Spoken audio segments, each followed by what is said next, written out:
नमस्कार दोस्तों अब परीक्षा तो नजदीक आ गई। मैं आपका टाइम नहीं खराब करना चाहूंगा, ना ही कोई बात बोल के टाइम खराब करना चाहूंगा, क्योंकि अब मेरा कोई हक नहीं बनता कि बेवजह मैं ये कहूं कि हम स्लोली चलेंगे। ये कोई मतलब नहीं है।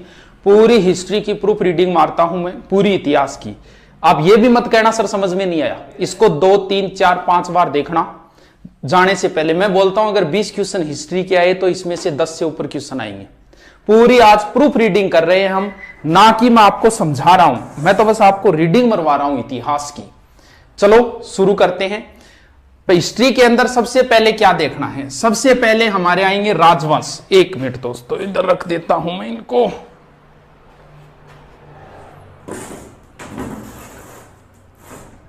सबसे पहले हमें राजवंश देखने हैं। कौन कौन से राजवंश है? कछवा है, चौहान, गुहिल, सिसोदिया, राठौड़, बाटी, जाट। ये महत्वपूर्ण राजवंश है, जिनमें से सबसे इंपॉर्टेंट जो है वो 4 है: कछवा, चौहान, गुहिल, सिसोदिया और राठौड़। इनसे भी कई बार प्रश्न आता है, लेकिन ज्यादा इनसे उठाता है। इसके बाद में जो टॉपिक बचे हैं, किसान आंदोलन है, एकीकरण है, सभ्यता वगैरह, उनसे प्रश्न।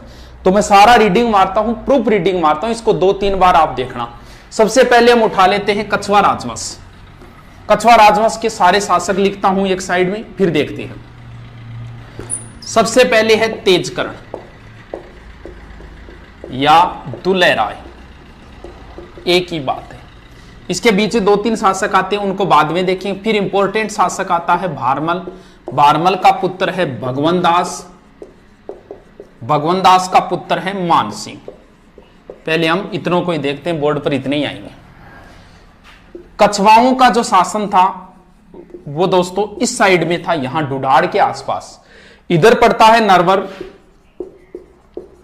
माता सीता के 2 पुत्र थे, एक का नाम लव था, एक का नाम कुश था। कुश के वंशज जो आगे चले वो कुशवा कहलाई, और कुशवा से बना हुआ शब्द है कछवा।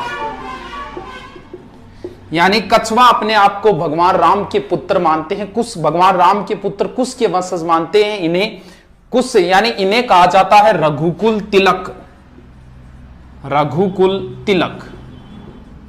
मेवाड़ के महाराणाओं को कहा जाता है हिंदवा सूरज, और इन्हें कहा जाता है रघुकुल। इनका आदर्श वाक्य है यतो धर्मस्य ते जयते।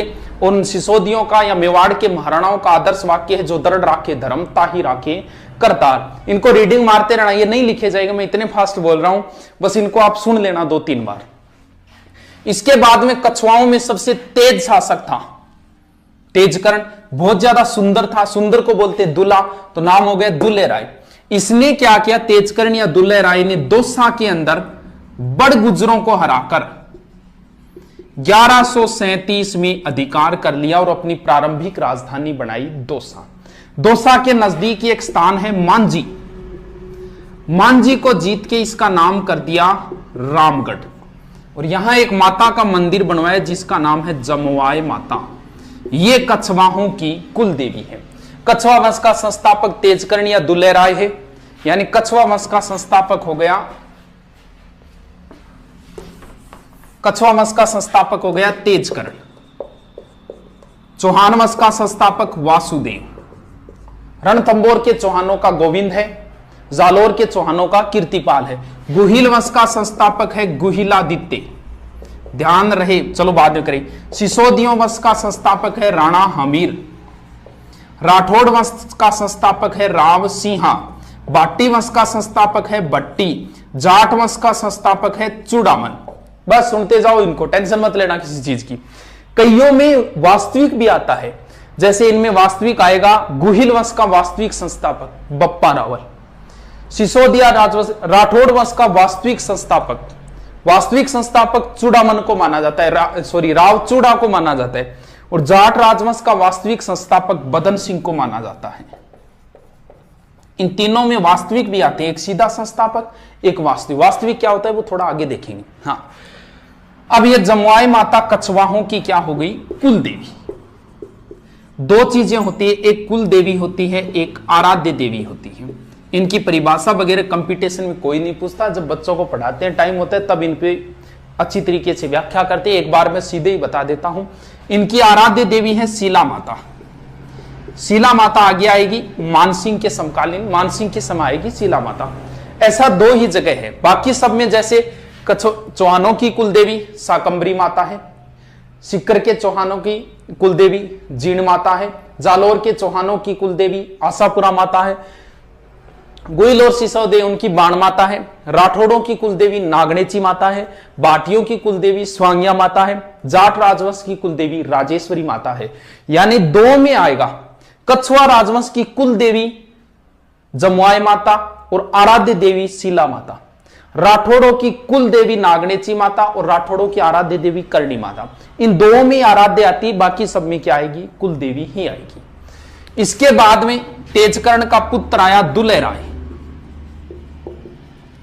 इसने क्या किया? यहां पड़ता है आमेर। आमेर में उसने मीणाओं को हरा के आमेर पे अधिकार कर लिया। कब गुरुजी? 1207। और राजधानी किसको बना ली? आमेर को।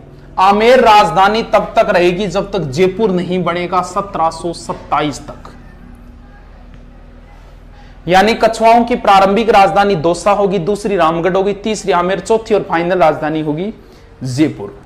इसके बाद में शासक जो आएगा उसका नाम है रामदेव। इसने आमेर में एक महल बनवाया था, कदमी महल, और इस कदमी महल में आमेर राजाओं का राज तिलक होता था। जोधपुर के राठौड़ राजाओं का जो राज तिलक होता था वो श्रृंगार चौकी नामक स्थान पर होता था। ध्यान रहे, श्रृंगार चौरी अलग है, चौकी अलग। चौरी तो चित्तौड़गढ़ दुर्ग में है और चौकी जो है वो जोधपुर दुर्ग में है। इसके अलावा मेवाड़ के महाराणाओं का राज तिलक पानेड़ा नामक स्थान पर होता था। तीनों का कई बार राज तिलक भी पूछ लेते कि कौन करते थे।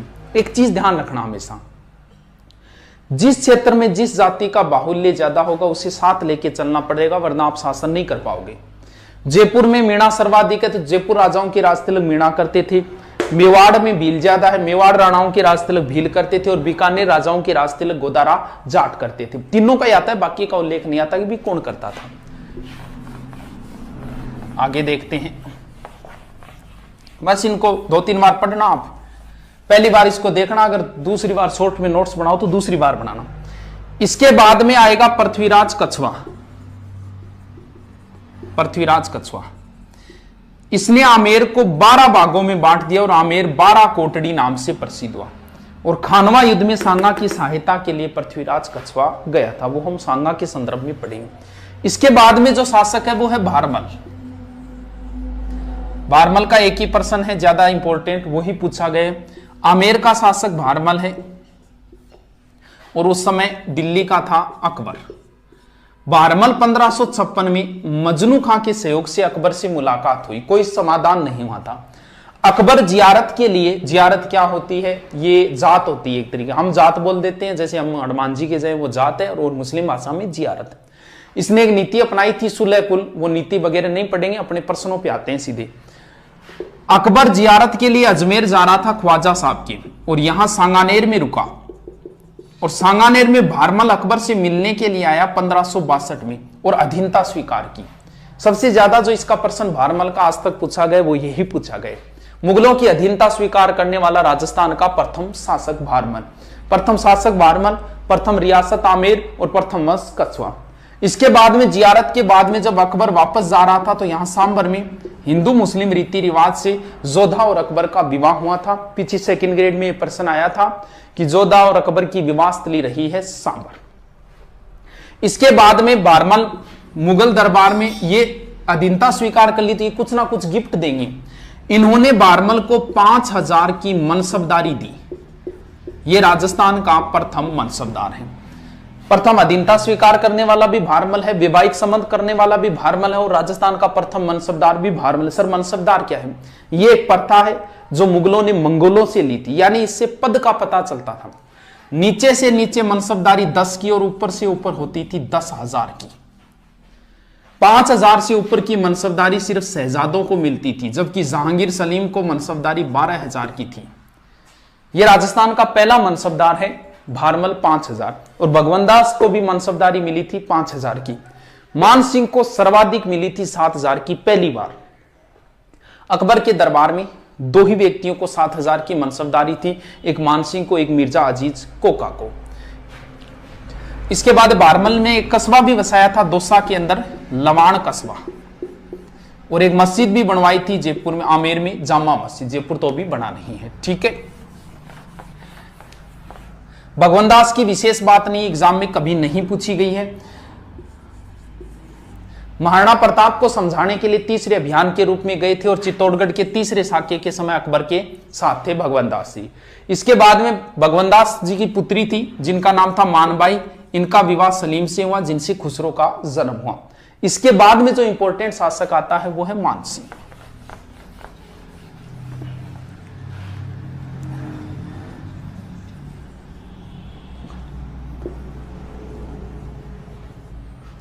मान सिंह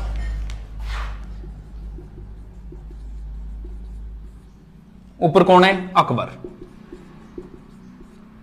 देखो, मान सिंह जब बच्चा था तभी चला गया था अकबर के दरबार में, लगभग 11-12 वर्ष की उम्र में। पहली बार मुलाकात हुई और पहली बार मान सिंह अकबर के साथ रणथंबोर अभियान पे गया था, सुरजनहाड़ा था, वहां उन्होंने चतुरता दिखाई। मान सिंह बचपन में ही चला गया था, बहुत लंबी सेवा की, लगभग 50 से 55 वर्ष। इतनी लंबी सेवा करने का मतलब पुत्र, अकबर इन्हें अपना पुत्र मानता था, फर्जंद मानता था। एग्जाम में फर्जंद ही पूछा जाएगा, पुत्र नहीं पूछा जाएगा। फर्जंद उपाधि किसकी थी, किसने दी? मान सिंह को। मान सिंह को छोटे मोटे अगर काउंट कर दे तो 67 युद्धों में भाग लिया था मान सिंह ने, और मान सिंह पुत्र के समान था। तो मुगल दरबार में, अकबर के दरबार में जो नवरत्न थे, उन नवरत्नों में भी मान सिंह का स्थान था। सर नवरत्न कौन कौन से थे? सीधा सूत्र याद रख लेना, बात में MDH। इसका जो प्रश्न आता है वो हमेशा ऐसे आता है, निम्न में से नवरत्नों में शामिल नहीं था। बात में MDH। बी का मतलब भगवान दास, अबुल फजल, तानसेन, बिरबल, अब्दुल रहीम खान खाना, टोडरमल, मान सिंह, दो प्याजा और हकीम हुकाम। लास्ट कौन है? हकीम हुकाम। अब भगवान दास को नहीं माना जाता तो कुछ किताबें मानती है फेजी को, तो ध्यान रखना फेजी है वैसे। और हकीम हुकाम ऑप्शन नहीं हो तो होगा फकीर अजीबुद्दीन, ये थोड़ा सा ध्यान रख लेना। अब देखो, मान सिंह को काबुल का सूबेदार बनाया गया। कुंवर मान सिंह है, ध्यान रखिए, अभी तक राजा नहीं बना है, कुंवर मान सिंह है। काबुल का सूबेदार बनाया गया। काबुल से जब वापस आ रहे थे तो बीच में आता है लाहौर। लाहौर से मान सिंह राजस्थान में एक कला लेके आए थे जिन्हें बोलते हैं blue pottery. Black pottery Kota की है, कागजी पोट्री अलवर की है और ब्लू पोट्री है जयपुर की। और ब्लू पोट्री का प्रसिद्ध कलाकार है कृपाल सिंह शेखावत। फिर मान सिंह को सूबेदार बनाया गया था बिहार का, पटना का।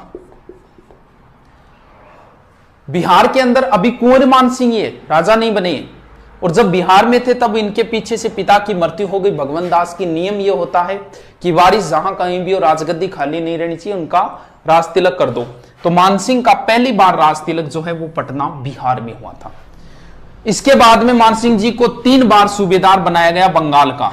बंगाल को मान सिंह जी ने 3 भागों में बांटा और बंगाल में मान सिंह जी के 3 पुत्र मारे गए।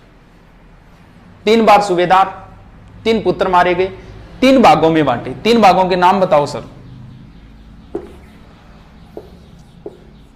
वीर, मान, सिंह। वीर भूमि, मान भूमि, सिंह भूमि, ये 3 पार्टों के नाम है। 3 भागों में जो बांटे थे वो नाम है। 3 पुत्र मारे गए तो उनमें से एक ही पुत्र का नाम याद रखना है जिसका नाम है जगत सिंह। क्यों गुरुजी? जगत सिंह की याद में मान सिंह की पत्नी और जगत सिंह की मम्मी कनकावती ने जगत शिरोमणि मंदिर बनवाया था। बताते हैं ये जगत शिरोमणि मंदिर में भगवान कृष्ण की मूर्ति है, वह मूर्ति है जिसकी बचपन में मीरा पूजा करती थी। इसके बाद में बंगाल का क्लाइमेट सेट नहीं हुआ था मान सिंह के, तो बंगाल की देखरेख अजमेर रहकर की थी। इसके बाद में यहां जो शासक था एक केदार सिंह, बताते हैं केदार के पास शिला माता की मूर्ति थी। शिला बोलते हैं पत्थर को, वैसे पत्थर के ऊपर मूर्ति है तो शिला माता नाम है। अलग अलग कहानियां आती है शिला माता की, हम शॉर्ट में जो पर्सन है वो ध्यान रखते हैं, वो कहानियां तो फुर्सत के समय की होती है। शिला माता जो है बताते हैं शिला माता की विशेषता थी, अगर शिला माता की पूजा करके कोई मैदान में आ जाए तो उसकी निश्चित जीत होगी। और मानसिंह जी ने बीच में विदन डाला और शिला माता की मूर्ति छीन ली। कुछ बताते हैं केदार को हराया, इसने अपनी पुत्री का विवाह किया मानसिंह से और शिला माता की मूर्ति दे दी थी।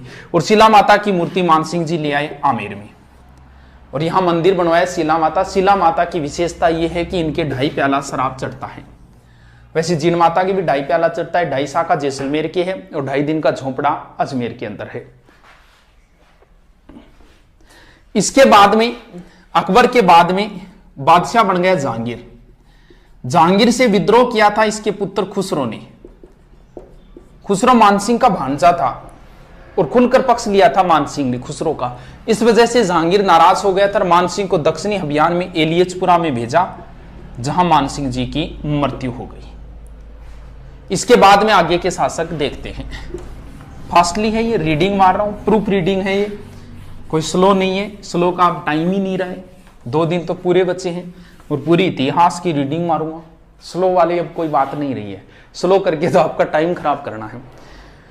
इनके बाद में जो शासक आएंगे मिर्जा राजा जयसिंह, सवाई जयसिंह, ईश्वर सिंह और माधो सिंह, ये शासक आएंगे। देखो इन दोनों को साथ में कंपैरिजन में देख लेते हैं, मिर्जा राजा जयसिंह की क्या बात है और सवाई जयसिंह की क्या बात है, आराम से याद हो जाएगा। देखो हमेशा ध्यान रहे, इन दोनों का जब भी प्रश्न आएगा दोनों ऑप्शन देगा। जैसे वो आपसे पूछेगा बिहारी किसके दरबार में था तो दोनों ऑप्शन देगा। अगर वो आपसे पूछा पुरंदर संधि किस किस के बीच, दोनों ऑप्शन देगा। वो हुरडा सम्मेलन की अध्यक्षता किसने की, दोनों ऑप्शन देगा आपको। देखो ऐसे याद करेंगे, एम पहले आता है, मिर्जा राजा पहले हुआ है, एस बाद में आता है, सवाई जयसिंह बाद में हुआ है। मिर्जा राजा जयसिंह इसमें 3 शब्द है। इसने 3 मुगल बादशाहों की सेवा की, जहांगीर, शाहजहां और औरंगजेब। सह से सवाई, सह से 7, इसने 7 मुगल बादशाहों की सेवा की। अब जो प्रश्न ध्यान करना है वो देखो, सवाई जयसिंह का शासनकाल है 1621 से 67, यानी 46 साल शासन किया। 3 प्रश्न बनते हैं। मुगलों की सबसे लंबी सेवा करने वाला शासक तो है मानसिंह, 50 से 55 वर्ष, क्योंकि मानसिंह ने मुगलों की लंबी सेवा की, लेकिन राजा ज्यादा समय तक नहीं रहा। राजा रहा था 1589 से 1614, यानी कितने हो गए, लगभग 25 साल। यहां देखो 46 वर्ष। सबसे लंबा शासन करने वाला कछवा राजा मिर्जा राजा जयसिंह ने, और सर्वाधिक बादशाहों की सेवा करने संख्या, मानसिंह ने 2 ही मुगल बादशाहों की सेवा की थी, अकबर और जहांगीर की। इधर देखो 7 ऐसे हो गए क्योंकि औरंगजेब के बाद में मुगल साम्राज्य का पतन हो गया था। कोई 1 साल रुका, कोई 2 साल रुका। अब देखो इनका,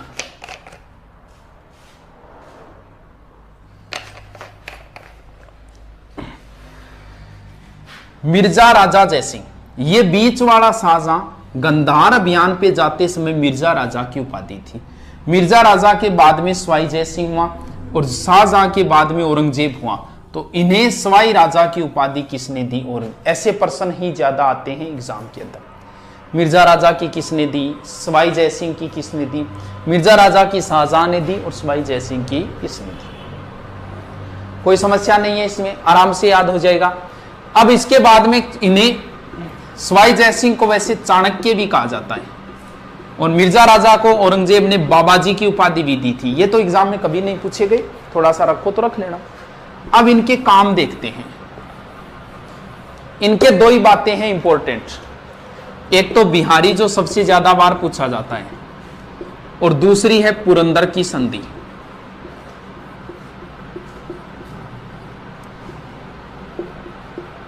प्रश्न फिक्स है, बिहारी किसके दरबार में था, मिर्जा राजा जयसिंह, पहले वाले के, सवाई के नहीं।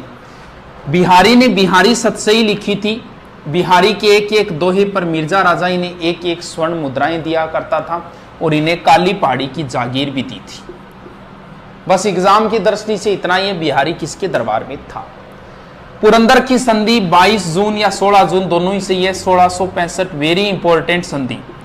शिवाजी को 44,000 सेना लेके गया था, औरंगजेब ने भेजा था मिर्जा राजा जयसिंह को 44,000 सेना देके, और शिवाजी को पुरंदर के किले में घेर लिया। इसके बाद में संधि हुई। संधि के तहत 35 में से 23 दुर्ग औरंगजेब को दिए थे, यह प्रश्न पूछा जा चुका है। और मिर्जा राजा के कहने पर ही शिवाजी औरंगजेब से आगरा के किले में मिलने गए थे, जिन्हें औरंगजेब ने कैद कर लिया था। 1666 की बात है। शिवाजी अपने स्थान पे हिरोजी फरजंद हमशक्ल था, उनको सुलाकर वहां से फरार हो गए थे। तो ये संधि बहुत इंपॉर्टेंट संधि है। पुरंदर की संधि 22 जून 1600 पीछे पुलिस में आई थी, 1665 है, और 35 में से 23 दुर्ग थी। सवाई जयसिंह की कई डेटें इंपॉर्टेंट है, 1708, 1727, 1734, 1740। 40 तो छोड़ो, ये 3 इंपॉर्टेंट है, कई बार पूछी गई है। 1708 में क्या है? 1708 में एक समझौता है देबारी। देबारी पड़ता है उदयपुर में। छोटी सी बात है, जल्दी से बता देता हूं। समझौता आपको नहीं पूछे, ज्यादा डेट ही है। यहां का शासक जयसिंह, मारवाड़ का था अजीत सिंह, और मेवाड़ का था अमर सिंह सेकंड। इनके बीच में हुआ था ये संधि। ये तीनों इनके पास गए थे अपनी भूमि वापस लेने के लिए। आजम और मुअज्जम के बीच में जो वो किस्सा था। अमर सिंह ने कहा कि मेरी पुत्री है चंद्रकमरी, उससे विवाह करना पड़ेगा सवाई जयसिंह तुझे, और इनके जो संतान होगी वो संतान हुई थी माधो सिंह, वो आमेर का राजा बनेगा। इसने संधि मान ली, लेकिन सवाई जयसिंह के पहले पुत्र का जन्म हो गया था ईश्वर सिंह का, और नियम यह होता है कि राजा का बड़ा पुत्र ही राजा बनेगा। इस वजह से, इस एक समझौते की वजह से आमेर के अंदर भावी, आमेर नहीं बाद में जयपुर हो जाए, जयपुर के अंदर भावी उत्तराधिकारी युद्ध प्रारंभ हो गया था। ईश्वर सिंह और माधो सिंह आपस में लड़ना शुरू हो गए थे, दोनों सौतेले भाई। इस वजह से थोड़ी सी इंपॉर्टेंट है देबारी समझौता। 1727 इज वेरी इंपॉर्टेंट डेट। 18 नवंबर 1727 जयपुर की स्थापना। जयपुर की नींव पंडित जगन्नाथ ने रखी, और जयपुर का वास्तुकार विद्याधर भट्टाचार्य था। अगर आपसे पूछ ले आधुनिक जयपुर का निर्माता कौन है, तो ध्यान रखना मिर्जा इस्माइल है। वैसे जयपुर का पूछे तो सवाई जयसिंह है। आधुनिक का मतलब जो जयपुर हमें अब मिला हुआ है।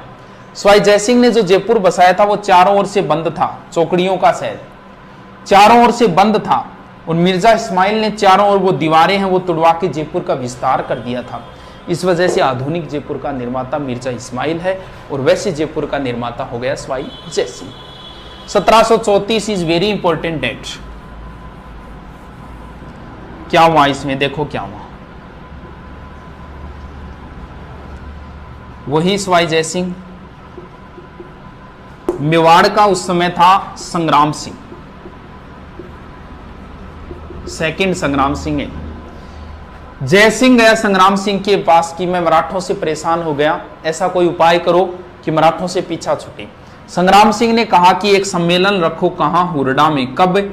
17/7/1734 में।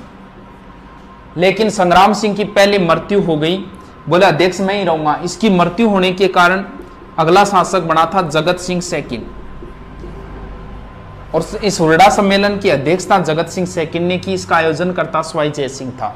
17/7/1734 ये इतिहास का दूसरा दौर है जब पूरा राजपूताना एक हुआ है। इतिहास में पूरा राजपूताना 2 बार ही एक हुआ है, एक संग्राम सिंह के समय 1528 में खानवा युद्ध के समय, और दूसरी बार 1734 के अंदर। अब यहां गड़बड़, सारे शासक आए थे। यहां बीकानेर का जोरावर सिंह राठौड़ आया था, जोधपुर का अभय सिंह राठौड़ आया था, और यहां से सुरजन दलेल सिंह हाड़ा आया था, या बूंदी से दुर्जन साल हाड़ा आया था, कोटा से यशवाई जय सिंह, कई शासक आए थे यहां। अब यहां गड़बड़, आपसी मनमुटाव ही हो गया था अध्यक्ष पद को लेके। ऐसे सेना ने ये योजना बनाई कि अब तो हम जा नहीं सकते, 7वां महीना है, वर्षा ऋतु है, क्योंकि वर्षा ऋतु नर्मदा और ताप्ती नदियों में पानी आ जाता है। नियम ये यहां तय हुआ था कि हम सीधा महाराष्ट्र चलेंगे और वहां युद्ध करेंगे। तो इन्होंने कहा कि वर्षा ऋतु के बाद में हम सब कोटा के रामपुरा गांव में इकट्ठा होंगे। लेकिन वहां ये मान लो फैल हो गया था, कोई नहीं आया था। लेकिन ये इतिहास का दूसरा दौर है जब पूरा राजपूताना एक हुआ है। तो आप ये इतना याद रखो, उरडा भीलवाड़ा में पड़ता है, 17 साल 1734 में हुआ था। ये भी पूछ लिया किन के विरुद्ध हुआ था, मराठों के विरुद्ध हुआ था हुरडा सम्मेलन। और इसकी अध्यक्षता जगत सिंह सेकंड ने पहले संग्राम सिंह को बनाना तय हुआ था और सवाई जयसिंह इसका आयोजन करना। सवाई जयसिंह अंतिम हिंदू बादशाह था, अंतिम हिंदू सम्राट था जिसने अश्वमेध यज्ञ का आयोजन करवाया था पुंडरीक रत्नाकर की देखरेख में। सवाई जयसिंह ने नाहरगढ़ दुर्ग का भी निर्माण करवाया था। मराठों के आक्रमण से बचने के लिए इसे सुदर्शनगढ़ भी कहा जाता है, तो थोड़ा सा ध्यान रखें। इन दोनों के बीच में युद्ध में उत्तराधिकारी वो इंपॉर्टेंट नहीं है, वो फुर्सत के समय बताए जाते हैं। एक ही चीज इंपॉर्टेंट है, यहां ईश्वर सिंह ने ईसर लाट बनवाई थी। इसके 7 खंड है, 7 मंजिल नहीं है, ध्यान रखना, इसके 7 खंड है, क्योंकि 7 राजाओं को हराया था एक साथ। इसकी विजय के उपलक्ष्य में ये जयपुर के त्रिपोलिया बाजार की दुकानों के पीछे बनी हुई है ईसर लाट। इसे सरगासुली भी बोलते हैं। सरगासुली का अर्थ होता है स्वर्ग को छूने वाली, यानी ये ऐसी लगती है जैसे भगवान से बात कर रही हो, तब इसे सरगासुली भी कहा जाता है। मराठा था, मराठा यहां तक पहुंच गया था। इसका सेनापति ने इसके साथ विश्वासघात किया और ईश्वर सिंह ने ईसर लाट से कूदकर आत्महत्या कर ली थी। आनन फानन में जल्दबाजी में ईश्वर सिंह का यही दाग संस्कार हुआ। दाग संस्कार की एक सेपरेट जगह होती है प्रत्येक की। जयपुर के सभी राजाओं का दाग संस्कार गेटोर में होता था। ईश्वर सिंह को छोड़कर बाकी सभी राजाओं की छतरियां गेटोर में है। कछवाओं की गेटोर में हो गई। मेवाड़ के महाराणाओं का दाग संस्कार आहड़ में होता था, जिसे महासतियों का टिल्ला बोलते हैं। राठौड़, जोधपुर के राठौड़ों का कागा की छतरियां है। बीकानेर वालों की देवकुंड की छतरियां हैं। और जैसलमेर के राजाओं की छतरियां है बड़ा बाग जैसलमेर के। इसके बाद में बाकी का तो उल्लेख नहीं आता। कोटा की है सारबाग की छतरियां। ये लिख लेना, मैं जल्दी जल्दी बोल रहा हूं। यानी हमने कितने पढ़ लिए, अब 2-3 एक और बचे हैं। कौन कौन से बचे हैं, कहां तक पूछे सवाई जी? ईश्वर सिंह, माधो सिंह, इसके बाद में है प्रताप सिंह, जगत सिंह, राम सिंह, माधो सिंह। ये माधो सिंह सेकंड है और लास्ट है मान सिंह सेकंड है। Pratap Singh is very important. Pratap Singh की एक उपाधि है ब्रज निधि। ध्यान रहे, ब्रजराज, ब्रज का राजा, ब्रज के राजा थे जाट। ये जाट शासक बदन सिंह की उपाधि है ब्रजराज, जबकि ब्रज निधि उपाधि प्रताप सिंह जी की है। इनके समय तमाशा लोकनाट्य भी प्रारंभ हुआ था। इनकी सबसे अच्छी करती वो ये है, ये क्या है सर? ये हवा महल है, 5 मंजिला है। नाम याद करो तो कर लेना, शरद रतन विचित्र हवा प्रकाश, शरद रतन विचित्र और प्रकाश और हवा, लास्ट है हवा मची। 953 खिड़कियां, 152 झरोके इसके अंदर। इसका शिल्पी था लालचंद। हवा महल की नींव नहीं है, गागरोन दुर्ग के भी नींव नहीं है, इसके भी नींव नहीं है। जैसलमेर दुर्ग में चुनने का प्रयोग नहीं हुआ है और चोमू का दुर्ग भूमिगत दुर्ग है। ये थोड़े से अटपटे से, थोड़ा ध्यान रख लेना। इनको 22 संख्या बहुत पसंद थी। 22 ही विद्वान थे, 22 ही कवि थे इनके दरबार में, जिन्हें बोलते हैं गंधर्व 22। ये थोड़ा ध्यान रखना।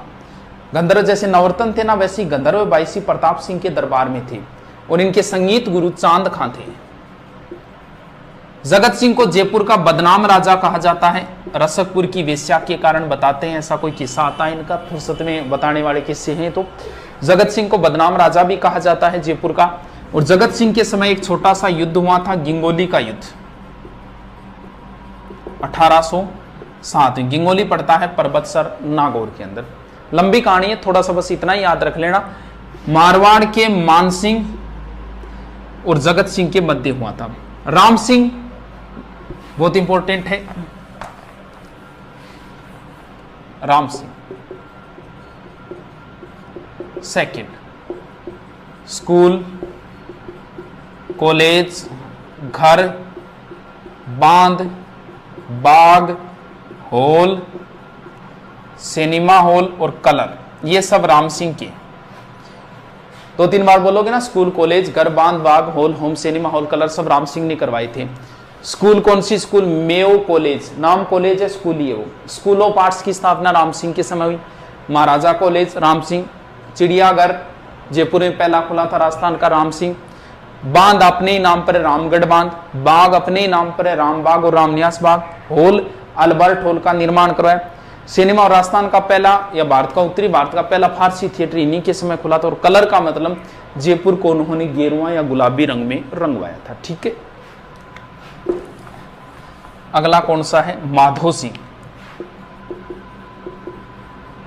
सेकंड, 2 और 9, इन्होंने नाहरगढ़ में अपनी पासवान रानियों के लिए 9 महल बनवाए थे माधो सिंह ने। और क्या है, ये इंग्लैंड जा रहे थे एडवर्ड सप्तम के राज्यारोहण में। उस समय एक हमारी रिवाज होती थी कि कोई अगर विदेश का पानी पी ले तो उसका धर्म भ्रष्ट हो जाएगा। तब बताते हैं ये विदेश गए थे, वहां चांदी के 2 पात्र बनवाए, एक ओलंपिया नामक जहाज बुक करवाया था, उसे गंगाजल से धोया, इसमें गंगाजल भरकर ले गए थे। और यानी ये जो चांदी के पात्र है जो वर्तमान में सिटी पैलेस है और गिनीज बुक में रिकॉर्डेड है। लास्ट शासक मानसिंह जो आजादी के समय थे, इनकी ये पोलो के खिलाड़ी थे और इनकी मृत्यु भी पोलो खेलते समय। इनकी पत्नी थी गायत्री देवी। पीछे पुलिस में प्रश्न आया था कि भारत की अंतिम राजमाता, तो वैसे अगर बात करें तो इनको किताबें लिख देती है भारत की अंतिम राजमाता, लेकिन अभी पिछले महीने अभी हुई थी मृत्यु। जोधपुर का अंतिम शासक था हनुमंत सिंह, उनकी पत्नी अभी कृष्णा कुमारी का निधन हुआ था। तो एक हिसाब से तो भारत की अंतिम राजमाता ये हो गई, क्योंकि हनुमंत सिंह जी पत्नी थी जो लास्ट राजा थे हनुमंत सिंह। बाकी किताबें इसको लिखती है किस हिसाब से पता नहीं। तो गायत्री देवी राजस्थान की प्रथम महिला है जो लोकसभा में गई थी। ये हीरोइन भी थी और कुछ बिहार की राजकुमारी भी थी गायत्री देवी। ठीक है, ये लो, जयपुर की हिस्ट्री इज कंप्लीट। दोबारा रीडिंग मारते हैं 5 मिनट। कौन कौन से शासक लिखे मैंने? सबसे पहले लिखा तेजकर्ण, इंपॉर्टेंट। तेजकर्ण के बाद में लिखा था कोकिलदेव, भारमल, भगवन दास, मान सिंह, मिर्जा राजा जय सिंह, सवाई जय सिंह, ईश्वर सिंह, माधो सिंह, छोड़ो। इसके बाद में जगत सिंह, प्रताप सिंह, पहले लिख दिया कोई बात नहीं। फिर राम सिंह, प्रताप सिंह पहले, फिर माधो सिंह और फिर मान सिंह। ये लो, तेजकर्ण संस्थापक है। कोकिलदेव ने आमेर को राजधानी बनाई। प्रथम वैवाहिक अधीनता और मनसबदारी भारमल, भगवनदास चित्तौड़ के तीसरे अभियान और महाराणा प्रताप को तीसरे अभियान ने समझाने के रूप में। मान सिंह जी की कई बातें बता दी। मिर्जा राजा जय सिंह बिहारी और पुरंदर, सवाई जय सिंह 1708, 1727, 1734, जगत सिंह जयपुर बदनाम हो गए, राम सिंह स्कूल कॉलेज घर बांध बाग होम सिनेमा हॉल, और Madho Singh Jaipur history is complete. वैसे कंप्लीट नहीं होती, 7 घंटे लगते हैं। अभी कितने लगे? ये तो फास्टली रीडिंग बनवा रहे हैं आपको, काम आ जाए क्या पता, कहाँ कोई ब्रह्मास्त्र लग जाए। लगभग आपको प्रश्न इन्हीं से मिल जाएंगे। अब कौन सा उठाएं? चौहान तो वैसे डाले हुए हैं तो मैं एक बार नहीं उठाता हूं इनको। फिर राठौड़ उठा लेते हैं। राठौड़ों की 3 शाखाएं थी। उत्पत्ति कैसी हुई क्या हुई वो हम नहीं देखेंगे यहां। राठौड़ों की 3 शाखाएं थी। एक बीकानेर के राठौड़ थे, एक किशनगढ़ के थे और एक मैन जो थे वो जोधपुर के थे। सबसे पहले राव सिंहा,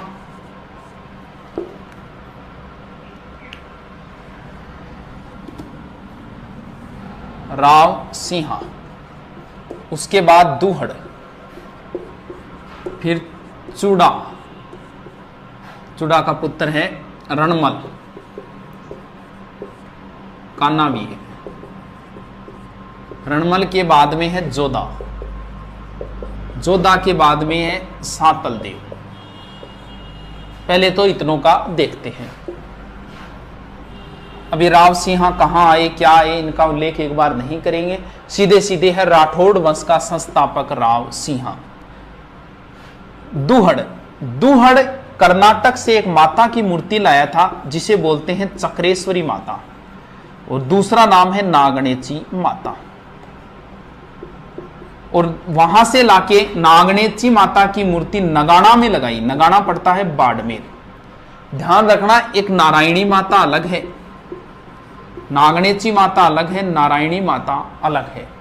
नारायणी माता नाइयों की कुलदेवी है जिनका मंदिर बरवा डूंगरी पहाड़ी अलवर में है, और नागणेची माता राठौड़ों की कुलदेवी है जिनका मंदिर दूहड़ ने बनवाया था, यानी कर्नाटक से दूहड़ मूर्ति लेके आया था। तो दूहड़ की इतनी बात है। मंडोर जो है वो पहले गुर्जर प्रतिहारों के अधीन था, प्रतिहार शासक था इंदा, इसके अंडर में था, और तुर्कों ने अधिकार कर लिया। चूड़ा ने सहायता की, कैसे की क्या की वो लंबी कहानी है, लेकिन सीधा बता देता हूं। चूड़ा ने सहायता की प्रतिहार शासक इंद्रजीत की, और प्रतिहार शासक खुश होकर अपनी पुत्री का विवाह चूड़ा से किया, और मंडोर इन्हें दहेज में दे दिया, और राठौड़ों की प्रारंभिक राजधानी हो गई मंडोर। यानी राठौड़ों की प्रारंभिक राजधानी क्या थी? मंडोर थी। इसके बाद में रणमल, इनकी स्टोरी मेवाड़ में आती है। मेवाड़ में कुंभा ने भारमली के सहयोग से मरवा दिया था रणमल को। इसके बाद में जोधा है।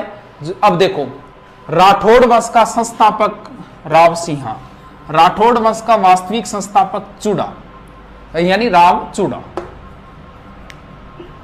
अब एक चीज और देखो, सामंत प्रथा मतलब नौकर चाकर रखना, यानी मारवाड़ में सामंत प्रथा की शुरुआत किसने की? चूड़ा ने, जबकि सामंत प्रथा का वास्तविक संस्थापक माना जाता है जोधा को, जबकि इतिहासकार ये कहते हैं जोधा ही मारवाड़ का पहला प्रतापी शासक है। तो इसके बाद में जोधा ने क्या किया? कुंभा के समकालीन है, आवड़ा बावड़ा की संधि हुई, वो कुंभा के समय देखेंगे। अब जोधा ने सोचा कि भी मंडोर तो सुरक्षित ने कोई बढ़िया दुर्ग बनाई, तो एक बाबा रहता था चिड़ियानाथ।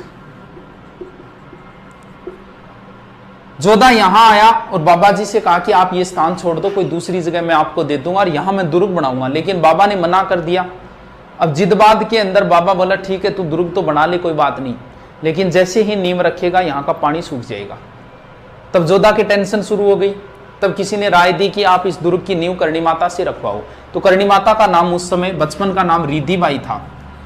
तो बाद में दुर्ग बना 1459, और करणी माता ने इस दुर्ग की नींव रखी थी। और यहाँ राजाराम वामी को, क्योंकि पहले एक परंपरा मानी जाती थी राजपूतों में कि अगर किसी जिंदा आदमी को अगर गाड़ दिया जाए तो उस वंश का राज उस पर हमेशा रहेगा।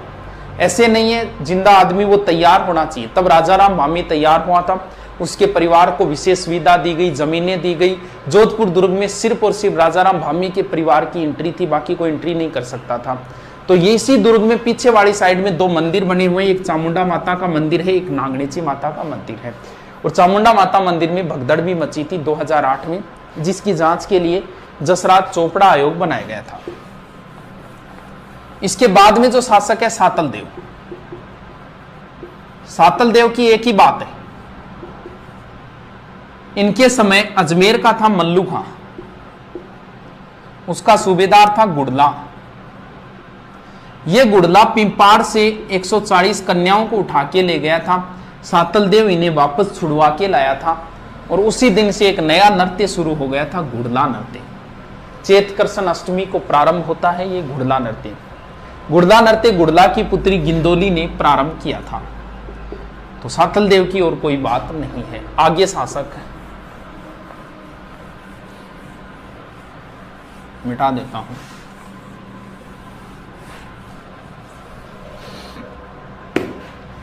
आगे शासक राव गंगा, मालदेव, चंद्रसेन, मोटा राजा उदय सिंह,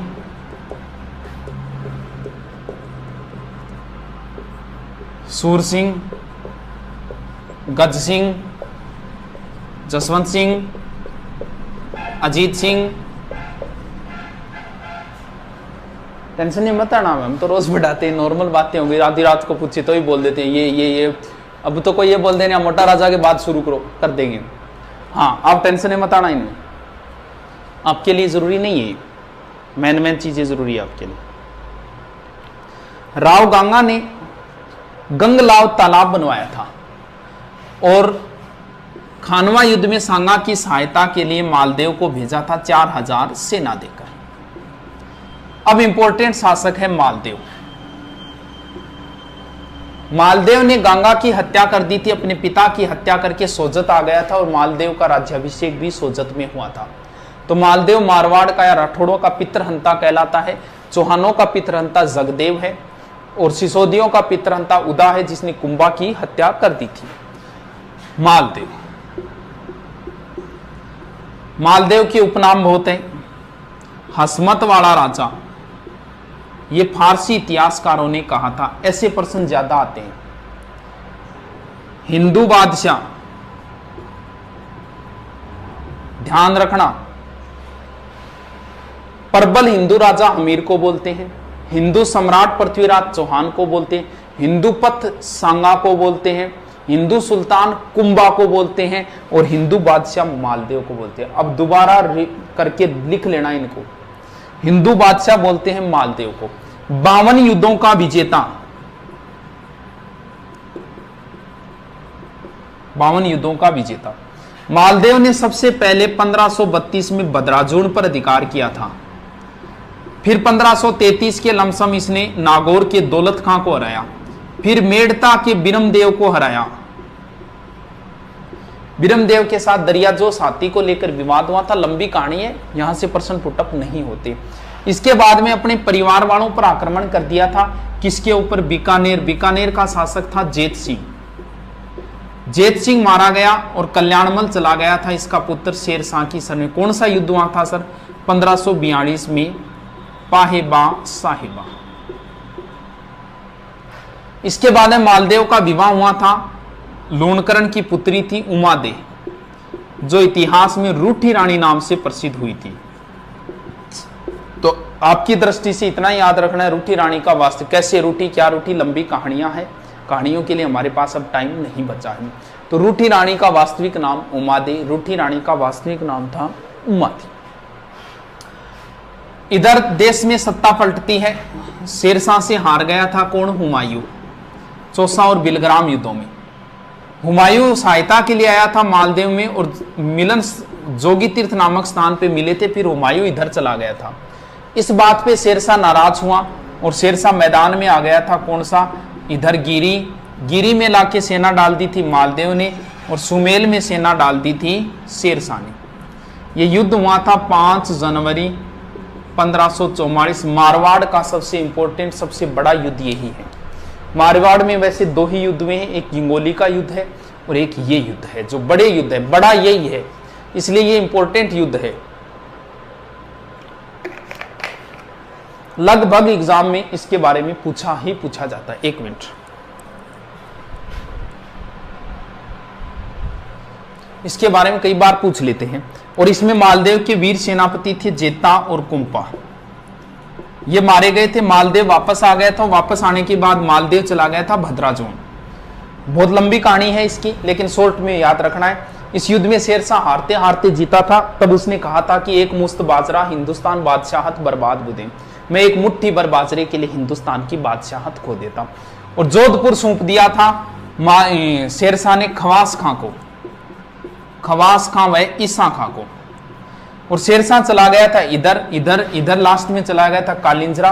वहां उक्का नामक अस्त्र चलाते समय मारा गया और मालदेव ने दोबारा जोधपुर पर अधिकार कर लिया। शेरशाह का अधिकार जोधपुर पर मात्र 1.5 साल रहा था, 524 दिन। मालदेव ने मुख्य पुत्र मालदेव का राम था, राम सिंह जिसे बोलते हैं। मालदेव का पुत्र राम, मोटा राजा उदय सिंह और चंद्रसेन। तो चंद्रसेन को शासक बना के चला गया था मालदेव। चंद्रसेन एक इंपॉर्टेंट शासक है एग्जाम की दृष्टि से, क्योंकि मुगलों का विरोध करने वाला प्रथम व्यक्ति है। चंद्रसेन के समय राम चला गया था अकबर के दरबार में। अकबर ने सेना भेजी हुसैन कुल्ली खां के नेतृत्व में और चंद्रसेन आ गया था कहां? इधर वाली साइड में, यानी सिवाना। सॉरी, पीछे क्या बता दिया। मालदेव गया था सिवाना और चंद्रसेन आ गया था भद्राजोन।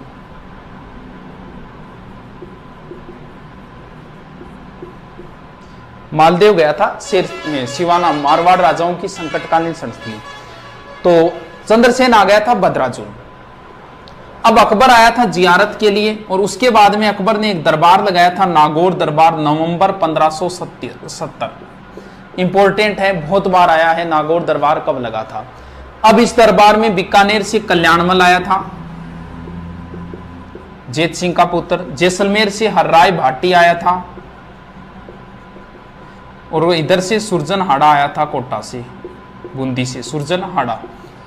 और मारवाड़ से राम उदय सिंह और फिर चला गया था चंद्रसेन। ये ध्यान रखना कौन कौन आए थे, आजकल ऐसे प्रश्न ज्यादा आते हैं। बीकानेर से कल्याणमल, जैसलमेर से हर्राय भाटी और मारवाड़ से ये। चंद्रसेन के साथ अच्छा व्यवहार नहीं हुआ, चंद्रसेन यहां से भागकर वापस चले गए थे भद्राचों। बीकानेर का था राय सिंह। 1572 से 74 तक अकबर ने जोधपुर का प्रशासन राय सिंह को सौंपा था।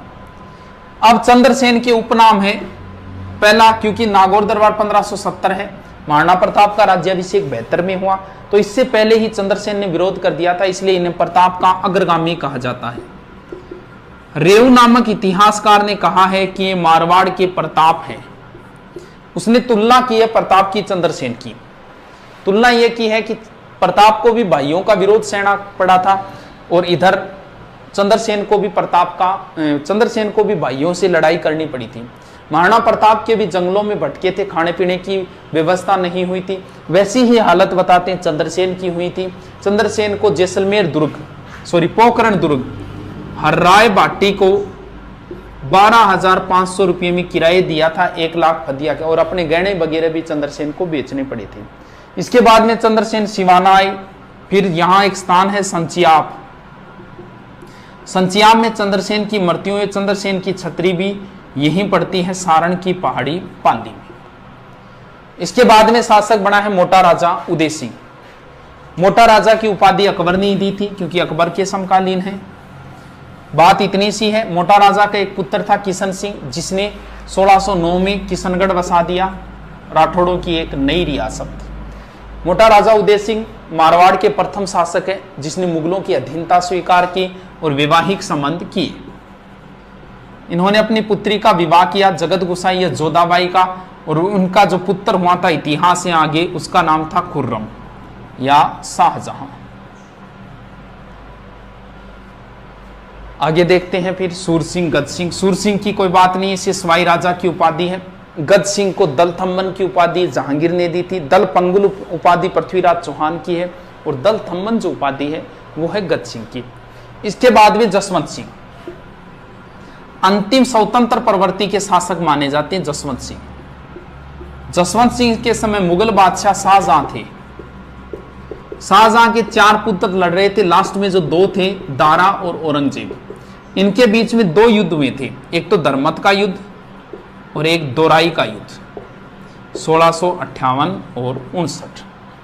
जसवंत सिंह जो थे वो शाहजहां की तरफ से लड़े थे, दारा की तरफ से लड़े थे, दरमत की युद्ध। इस युद्ध में घायल हो गए थे, इन्हें बाहर निकाला। जब जोधपुर वापस आए तो बताते हैं इनकी पत्नी थी हाड़ी रानी करमेती, उसने दुर्ग के दरवाजे नहीं खोले थे। इतिहासकार इस बात का खंडन करते हैं, लेकिन हम मान लेते हैं इस बात को, ठीक है। जसवंत सिंह के मृत्यु होने पर औरंगजेब ने कहा था कि आज कुफ्र का दरवाजा टूट गया। कुफ्र बोलते हैं धर्म विरोधी, कोई कुफ्र काम नहीं करना चाहिए, यानी धर्म के विरोध काम नहीं, को आज कुफ्र का दरवाजा। कुफ्र से संबंधित 2 डायलॉग है। एक डायलॉग तो रणथंबोर दुर्ग अलाउद्दीन की विजय के बाद में अमीर खुसरो ने कहा था कि आज कुफ्र का गढ़ इस्लाम का घर हो गया, और एक ये है जसवंत सिंह की मृत्यु पर औरंगजेब ने कहा आज कुफ्र का दरवाजा टूट गया।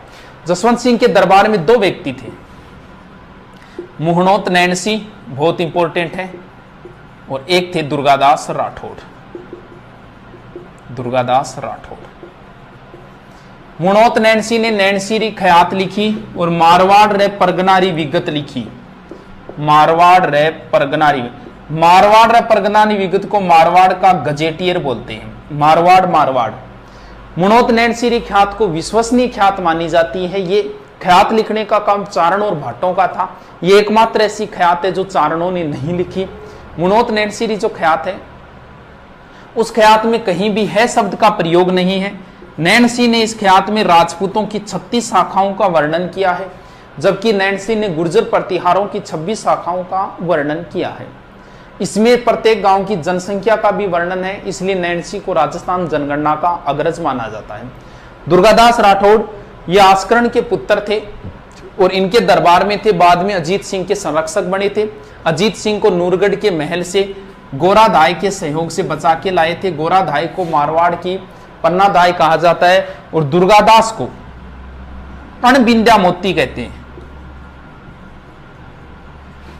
और चंद्रसेन को भूला बिसरा राजा कहते हैं। The forgotten king of Marwar तो चंद्रसेन। भूला बिसरा यानी इतिहासकार भूल गए। इतिहासकारों ने चंद्रसेन को महत्व नहीं दिया। जो महत्व महाराणा प्रताप को दिया वो चंद्रसेन को नहीं दिया, भूल गई।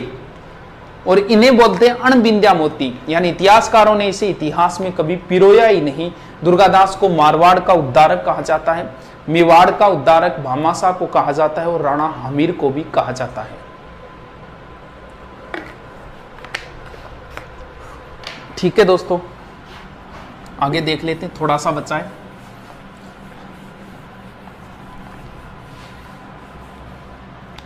अभय सिंह,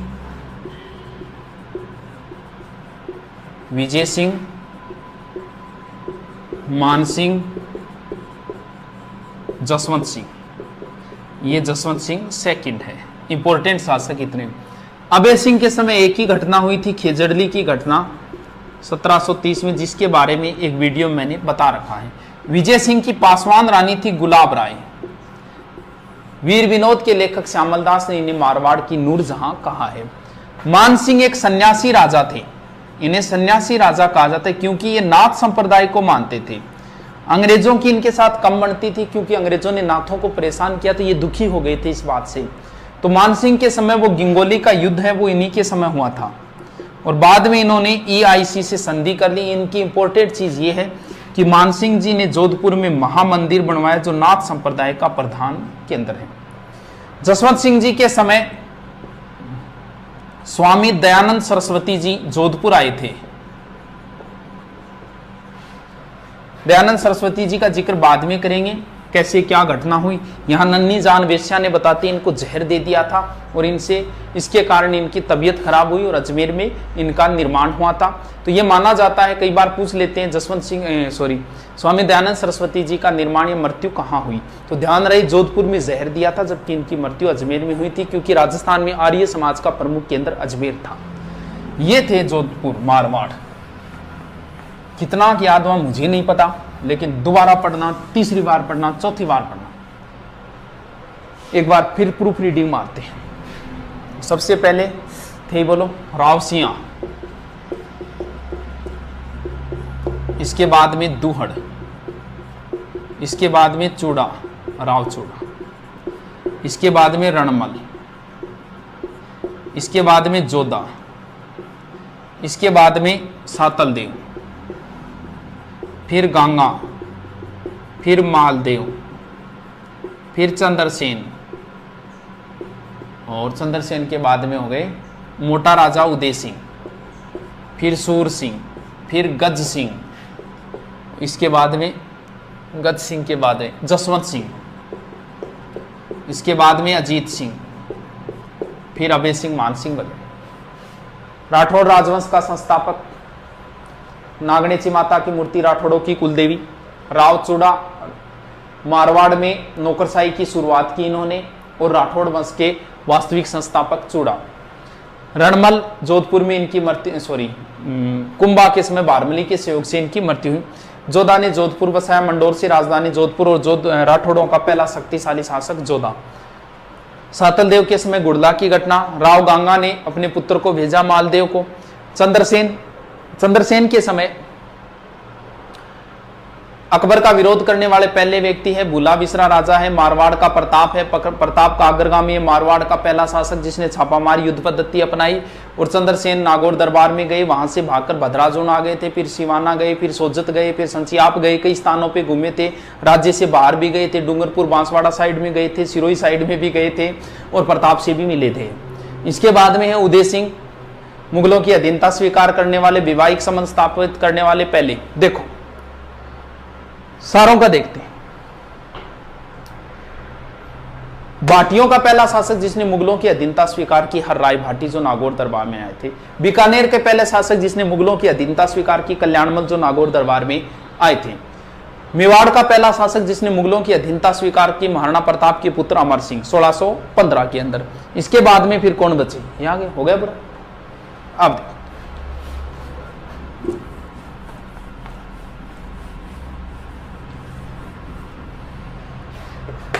बाटी, चलो बाटी नहीं, बीकानेर वाले बता देता हूं, थोड़े से नाम है बीकानेर वालों के। बीका, बीका के बाद लूणकरण,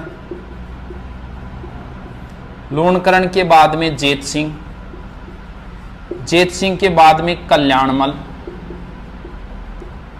कल्याणमल के बाद में राय सिंह, राय सिंह के बाद में है करण सिंह, करण सिंह के बाद में है अनूप सिंह, और अनूप सिंह के बाद में है सूरत सिंह, फिर है सरदार सिंह, फिर है गंगा सिंह। जोधा के पुत्र थे, किसी कारणवश वो स्टोरी लंबी है। ये आ गए थे कोडमदेसर 1465 में और अपनी प्रारंभिक राजधानी कोडमदेसर को बनाया। फिर करणी माता के आशीर्वाद से आखा तीज के दिन 1488 में बीकानेर की स्थापना की, राती घाटी नामक स्थान के ऊपर। और कोडमदेसर में इन्होंने भैरू का मंदिर बनाया था। लूणकरण सर झील बनवाई थी इन्होंने।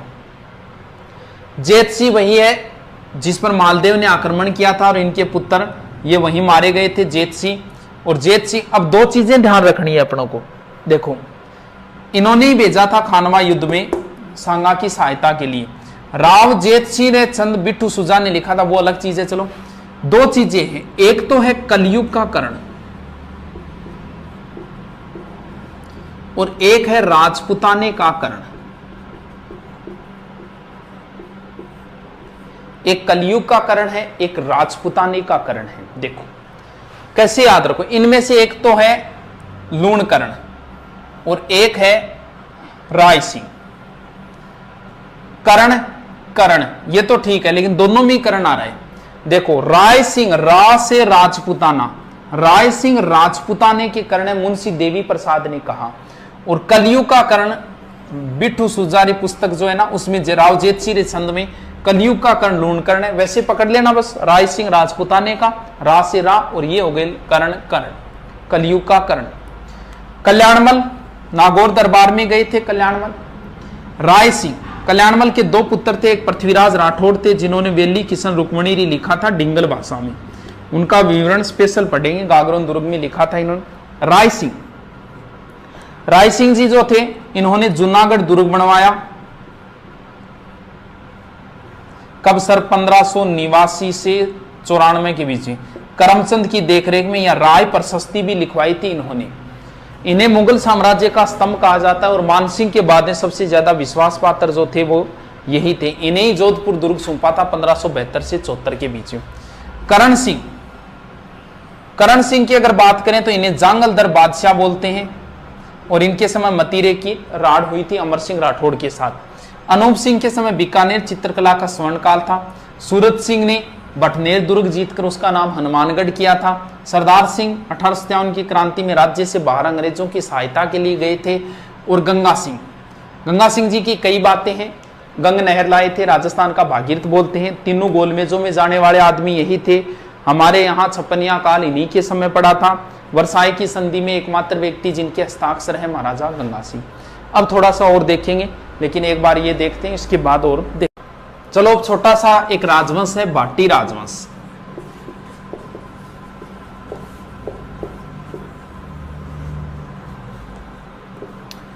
भाटी राजवंश प्रारंभ में बताते पंजाब साइड में थे, इसके बाद में इधर वाली साइड में आ गए। और भाटी राजवंश का जो संस्थापक था वो भट्टी था, बताते हैं लगभग 285 ईस्वी के लमसम। और इनका जो प्रसिद्ध दुर्ग है वो है बटनेर दुर्ग। ये भूपत भाटी ने बनवाया था लगभग 288 ईस्वी। राजस्थान का सबसे प्राचीन दुर्ग माना जाता है ये बटनेर दुर्ग, सबसे पुराना दुर्ग माना जाता है। विदेशी आक्रमणकारी इस साइड से आएगा तो सबसे पहले यही सीध में आएगा। ये मानते हैं कि सर्वाधिक विदेशी आक्रमण झेलने वाला जो दुर्ग है वो भटनेर दुर्ग है। यहां पर तैमूर लंग ने आक्रमण किया था। उसने अपनी पुस्तक तुजु के तैमूरी में लिखा है कि इतना मजबूत दुर्ग मैंने हिंदुस्तान में कहीं नहीं देखा। ये एकमात्र ऐसा दुर्ग है भटनेर दुर्ग जिसमें हिंदू प्लस मुस्लिम महिलाओं ने साथ में जोहर किया था, और यहां शेर खां की कब्र भी है। यह भाटियों की प्रारंभिक राजधानी मानी जाती। इसके बाद में है आक्रमण हुआ था यहां, और भाटी इस साइड में आ गए थे, कहां? तनोट में, और अपनी राजधानी दूसरी राजधानी मंगलराव के समय भाटियों ने दूसरी राजधानी तनोट को बना लिया था। और तनोट किसके लिए प्रसिद्ध है? तनोट माता के लिए प्रसिद्ध है। ये कहानी सारे जानते हो, युद्ध के समय माता के यहाँ बम डाले गए, वो छूटे नहीं थे बम, इस हिसाब की कहानी है। तो बस इतना ध्यान रखना, तनोट माता एक तो सैनिकों की कुल देवी है, और एक इसे रुमाल वाली देवी बोलते हैं। तनोट के बाद में भाटी आ गए थे लोदरवा, और भाटियों ने अपनी तीसरी राजधानी जो बनाई थी वो लोदरवा को बनाई थी। लोदरवा किसके लिए प्रसिद्ध है? लोदरवा की राजकुमारी थी मुम्मल, और जिसका प्रेम संबंध बताया जाता है अमरकोट के महेंद्र के साथ। अमरकोट में बाबूजी का ससुराल था, वहां सोडा राजपूत थे, आज भी वहां सोडा राजपूतों का राज चलता है। तो अपने पाकिस्तान में चला गया वर्तमान में वो स्थान। तो महेंद्र के साथ प्रेम संबंध की वो लंबी चौड़ी कहानी है, लेकिन उससे प्रश्न पुटअप नहीं होते। वो कहानी है जो बताने के लिए बस क्लास में। लोदरवा के बाद में भाटियों ने चौथी राजधानी और अंतिम राजधानी बनाई जैसलमेर। और जैसलमेर में सबसे कब बसा? 1155। दो चीजें थोड़ी सी ध्यान रखना।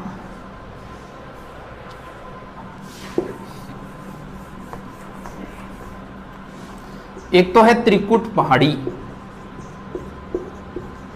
और एक है त्रिकुट पर्वत। त्रिकुट पहाड़ी के ऊपर तो जैसलमेर दुर्ग है, और त्रिकुट पर्वत के ऊपर केला माता का मंदिर है करौली में। कैसे केला, कैसे करौली, कैसे कालीसील। केला माता का मंदिर करौली में है, और करौली ये कालीसील, काली सिंध नहीं है, कालीसील है। कालीसील जहां पे लंगूरिया गीत गाया जाता है मीणा जाति द्वारा। लंगूरिया नृत्य गीत एक ही बात है। जैसलमेर दुर्ग की जो बातें हैं वो अधूरी सी है, जैसे यहाँ 99 बुर्ज 100 पूरे नहीं हुए। यहाँ 2.5 साके है, एक साका अधूरा रह गया था। जैसलमेर दुर्ग के 2.5 साके है, 2.5 साके यानी अधूरा रह गया था साका। साका जोहर वगैरह क्या है ये तो लंबी चौड़ी कहानियां हैं, कभी फिर करेंगे। थोड़ा सा 2.5 साका ध्यान रखना। 2.5 साका कहाँ का प्रसिद्ध है? जैसलमेर। पहला साका बताते हैं मूलराज के समय हुआ था।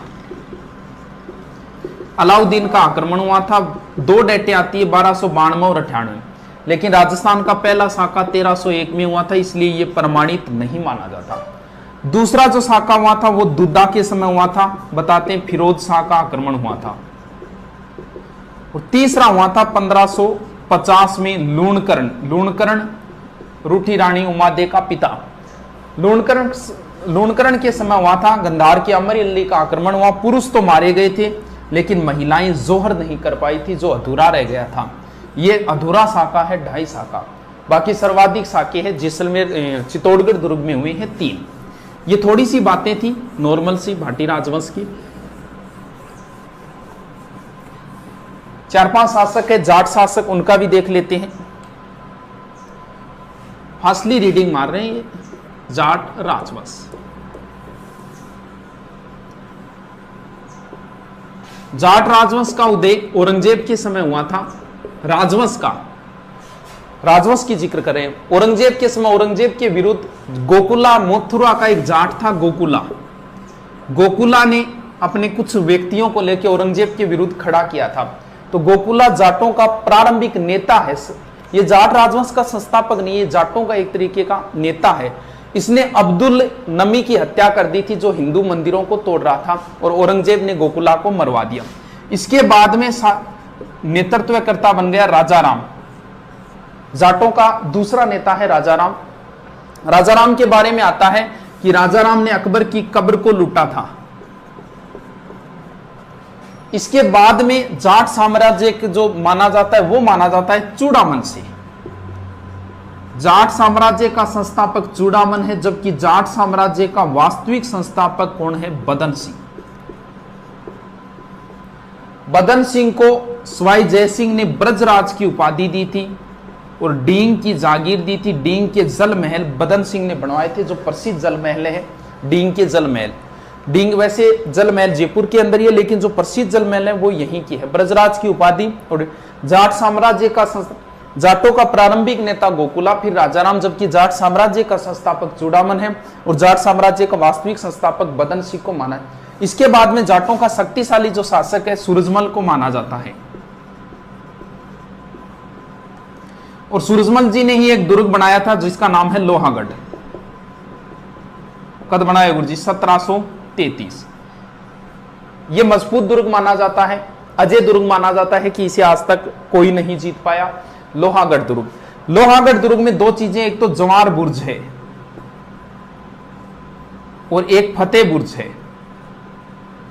जवार बुर्ज दिल्ली विजय के उपलक्ष्य में, किसने दिल्ली विजय की बाद में करेंगे, और एक फतेह बुर्ज है, ये अंग्रेजों की विजय के उपलक्ष्य में है।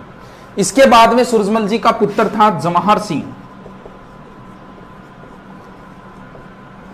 पिता की हत्या का बदला लेने के लिए दिल्ली गए थे और वहां से दो चीजें उठा के लाए। एक तो अष्ट धातु का दरवाजा, ऐसा उल्लेख आता है कि अष्ट धातु का दरवाजा चित्तौड़ दुर्ग में था जिसे अलाउद्दीन ले गया था। और यह अष्ट धातु मतलब 8 धातुएं, सोना चांदी पीतल वगैरह, वो होती है अष्ट धातु। तो नहीं याद रहे को अष्ट धातु उठाने के लिए जोर चाहिए, जोर जवाहर सिंह में था। यानी अष्ट धातु का दरवाजा कौन उखाड़ के लाए थे? जवाहर सिंह। ये इस यहां से एक काले संगमरमर के पत्थर का बेड लाए थे जो वर्तमान में डींग के जल महलों के अंदर रखा हुआ है। इसके बाद में शासक है रणजीत सिंह। इनके समय भरतपुर दुर्ग के अंदर मल्हार राव होलकर ने शरण ली। मराठा मल्हार राव होलकर, कब? 1803। और अंग्रेज लेख था जिसने गोलीबारी की, बम बरसाई, लेकिन दुर्ग को जीत नहीं पाए। उसके बाद में इसका नाम हो गया था लोहागढ़। यानी अंग्रेजों को मात देने वाले राजस्थान के एक ही व्यक्ति है रणजीत सिंह। तो ये थोड़ी सी बातें नॉर्मल थी। गोकुला नाम याद रखना है, राजाराम है, उसके बाद में चूड़ामन है, जाट साम्राज्य, फिर बदन सिंह वास्तविक संस्थापक है, फिर सूरजमल जी जिन्होंने लोहागढ़ दुर्ग बनवाया था। इसमें 2-3 चीजें हैं। इसके बाद जवाहर सिंह जी जो अष्टधातु दरवाजा, और रणजीत सिंह जी ने अंग्रेजों को मात दी थी।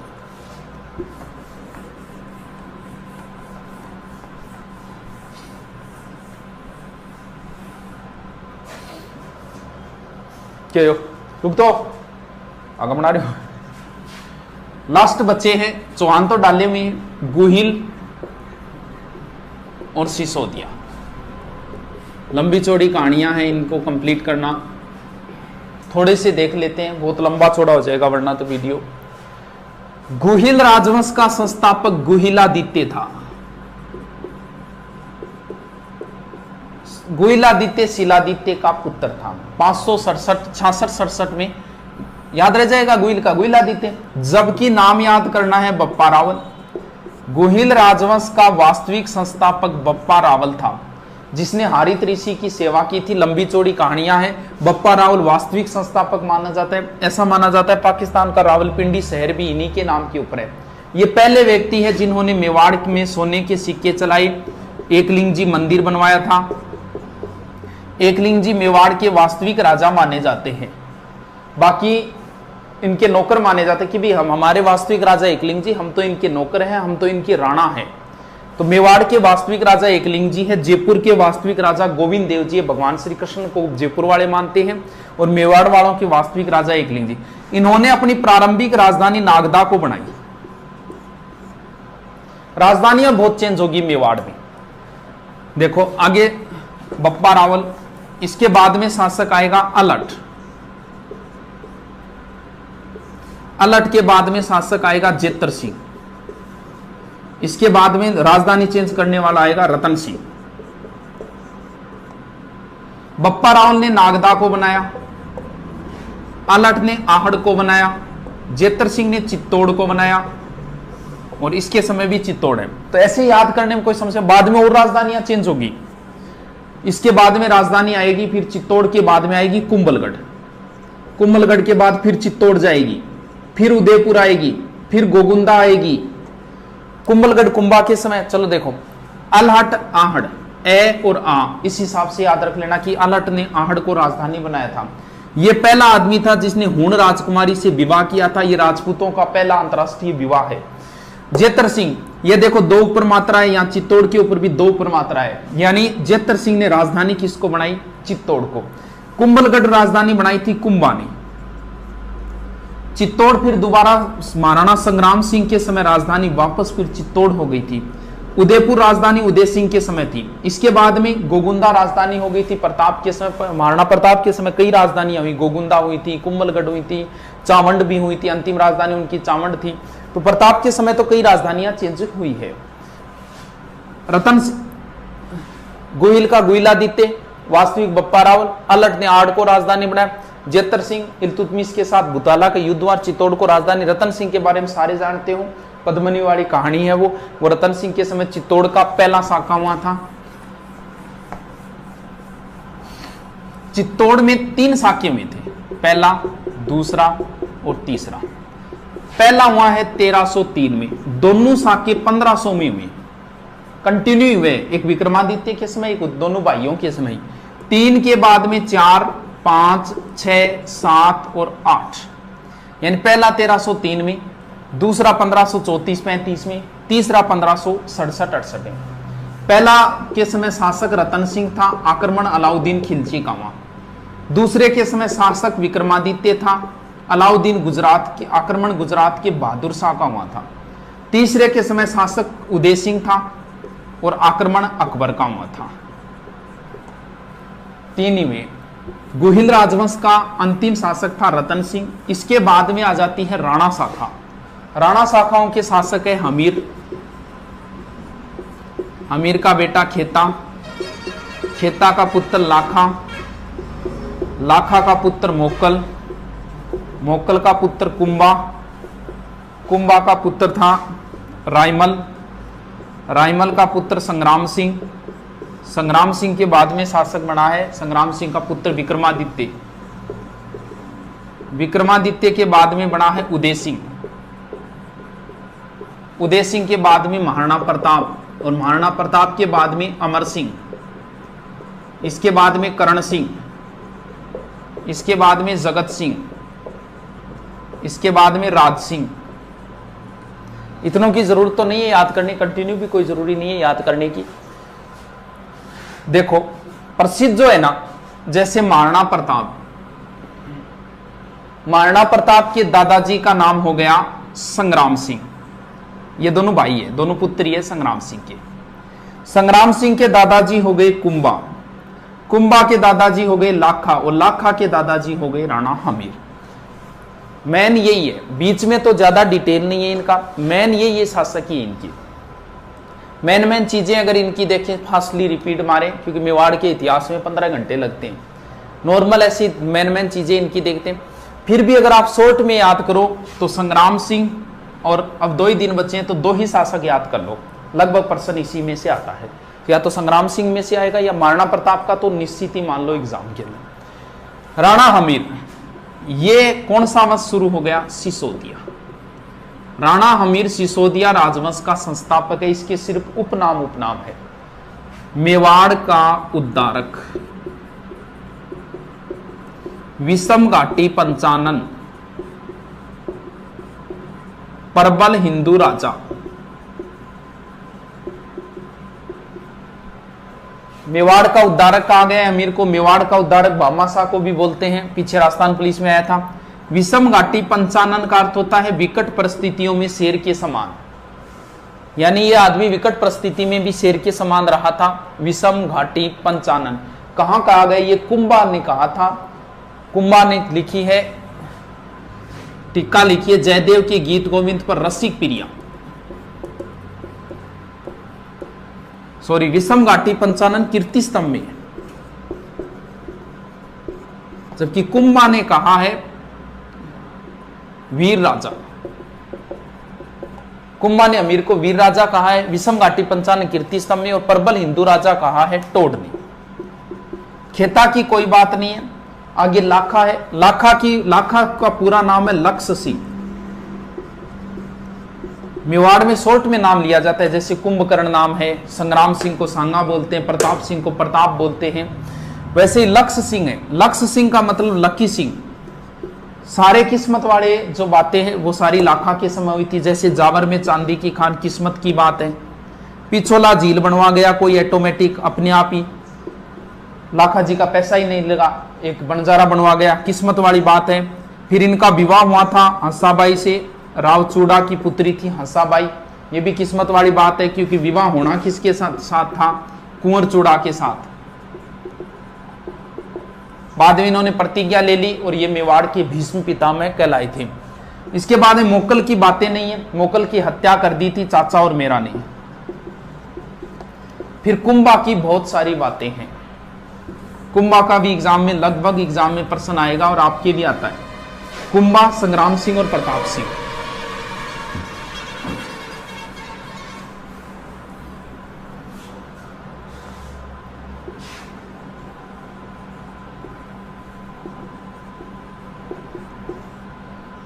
कुंभा के उपनाम बहुत है। कुंभा की जोधा के साथ एक संधि हुई थी आवला बावला 1453।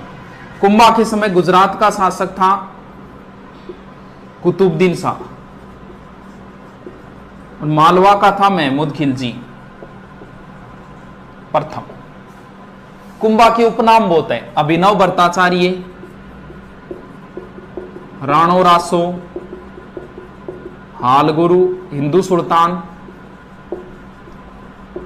हालगुरु, दानगुरु, चापगुरु, छापगुरु, राजगुरु, ये उपनाम है। अभिनव भट्टाचार्य, राणो रासो, हिंदू सुल्तान, हालगुरु, दानगुरु, चापगुरु, छापगुरु। तो ऐसे भी प्रश्न आ गया निम्न में से कुंभा की उपाधि नहीं है, तो नहीं है ऑप्शन जब भी आएगा ध्यान रखना वो किसी प्रसिद्ध अन्य राजा का ही आएगा, क्योंकि कुंभे की 200-250 उपाधियां हैं। बाकी ऐसे भी पूछ लिया तात्कालिक मुस्लिम शासकों द्वारा कुंभा को दी गई उपाधि, इन तीनों को वैसे भी याद रखना पड़ेगा। देखो इधर मुस्लिम नाम आ रहा है, इधर हिंदू नाम आ रहा है, यानी मुस्लिम शासकों ने हिंदू सुल्तान कहा कि हिंदुओं में ये एक ही है। रासो बोलते हैं साहित्य को, कुंभा साहित्यकारों का आश्रयदाता था इसलिए राणो रासो। अभिनव भट्टाचार्य यानी कुंभा संगीत का ज्ञाता था। कौन सा संगीत का? वीणा बजाता था कुंभा, बताते कुंभा स्वयं वीणा वादक था। इसके बाद में कुंभा का इनके साथ भी युद्ध हुए थे। कुंभा का महमूद खिलजी के साथ युद्ध हुआ था, सारंगपुर युद्ध या मालवा युद्ध 1437। इस ये युद्ध महत्वपूर्ण है। युद्ध की विजय के उपलक्ष्य में जो चीज बनवाई थी वो महत्वपूर्ण है, वो है विजय स्तंभ। विजय स्तंभ, विजय स्तंभ 9 मंजिली है, 1 2 3 4 5 9 तो मंजिली है, 120 से 122 फीट ऊंची है, लगभग 157 इसके अंदर लगभग सीढ़ियां है। विजय स्तंभ में लगभग 90 लाख खर्चा आया था 9वीं मंजिल पर, और तीसरी मंजिल पर 9 बार, 9 आंकड़े आते हैं इसमें ज्यादा। विजय स्तंभ की 9वीं मंजिल पर बताते हैं 9 बार अल्लाह लिखा है अरबी भाषा के अंदर। इसकी 8वीं मंजिल पर कोई मूर्ति नहीं है, और इसकी 9वीं मंजिल एक चीज और है चित्तौड़गढ़ दुर्ग में, इसके नजदीक एक चीज और है जिसका नाम है कीर्ति स्तंभ। ये 7 मंजिली है, ये 9 मंजिली है, ये 75 फुट है, ये 120 फुट है। ये कुंभा ने नहीं बनवाई थी, ये कुंभा ने बनवाई थी, ये बनवाई थी जैन व्यापारी जीजा। इसका प्रश्न ये ज्यादा है कीर्ति स्तंभ किस जैन तीर्थंकर को समर्पित है? ये देखो एक है, एक का सा लग रहा है, 1 नंबर जैन तीर्थंकर को समर्पित है। 1 नंबर कौन है? आदिनाथ या ऋषभदेव। कीर्ति स्तंभ अलग है और कीर्ति स्तंभ प्रशस्ति अलग है। कीर्ति स्तंभ प्रशस्ति कुंभा की कीर्ति का बखान करती है, इसका मतलब विजय स्तंभ की 9वीं मंजिल पर है। इसे जैन कीर्ति स्तंभ कह सकते हो। ये विजय स्तंभ अलग है, कीर्ति स्तंभ अलग है, कीर्ति स्तंभ प्रशस्ति अलग है, तीनों चीजों में कंफ्यूज मत होना। इसके बाद में कुंभा ने बहुत सारे निर्माण कार्य करवाए हैं। शॉर्ट में देख लेते हैं।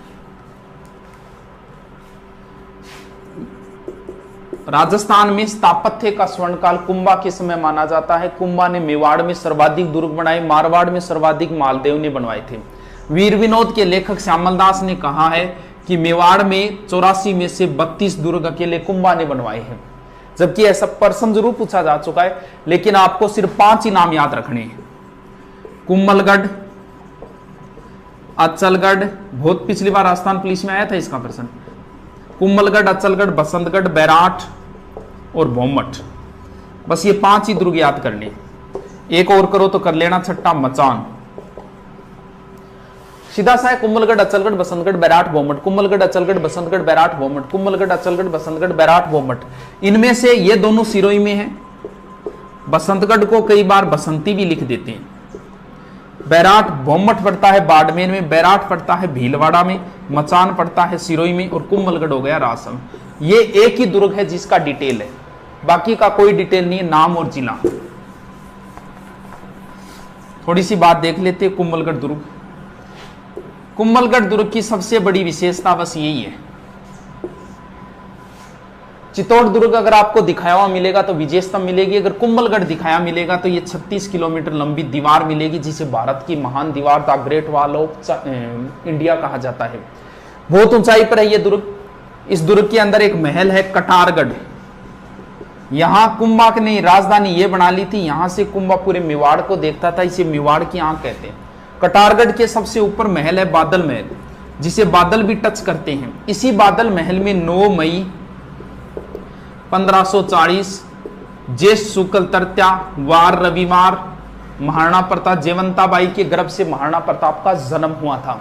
ये प्रश्न पीछे राजस्थान पुलिस में आया था, महाराणा प्रताप का जन्म कहां हुआ था। इसमें कटारगढ़ बादल महल ऑप्शन नहीं थे, सीधा सीधा ऑप्शन था कुंभलगढ़। यानी महाराणा प्रताप का बचपन किस दुर्ग में गुजरा था? कुंभलगढ़ दुर्ग के अंदर। यह कुंभलगढ़ दुर्ग इतिहास में आज तक कभी नहीं जीता गया, इसे सिर्फ एक बार जीता गया था। यह 1578 में शाहबाज के समय। शाहबाज ने कुंभलगढ़ पर 3 बार आक्रमण किया था। पीछे फर्स्ट रेड में आया था ये प्रश्न, एक बार जीता था। ये मेवाड़ वालों के जब भी कोई संकट आता था वो यहां जाते थे। इसे मेवाड़ महाराणाओं की संकटकालीन संस्थली, मारवाड़ राजाओं की संकटकालीन संस्थली बोलते सिवाना दुर्ग। सिवाना दुर्ग को भी शाहबाज खान ने जीता था चंद्रसेन के समय, और इस दुर्ग को भी शाहबाज खान ने जीता है 1578 के अंदर। इसी दुर्ग के अंदर थोड़ा सा इधर एक कुंड है, मामादेव कुंड।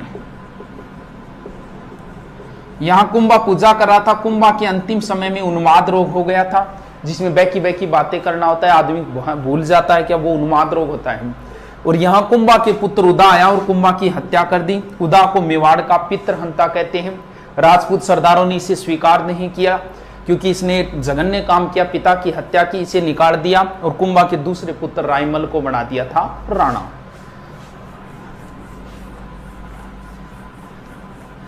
अब कुंभा के 1-2 मंदिर भी है, श्रृंगार चौरी, मीरा मंदिर, रणकपुर के जैन मंदिर और कुशाल माता मंदिर। श्रृंगार चौरी कुंभा की पुत्री थी रमाबाई, जिसे वागीश्वरी बोलते हैं। ये भी विद्वान विदुषी महिला थी। श्रृंगार चौरी इन्हीं के विवाह की चौरी है चित्तौड़गढ़। कुंभा की लगभग चीजें चित्तौड़गढ़ दुर्ग में ही है। मीरा मंदिर ये भी चित्तौड़ में है।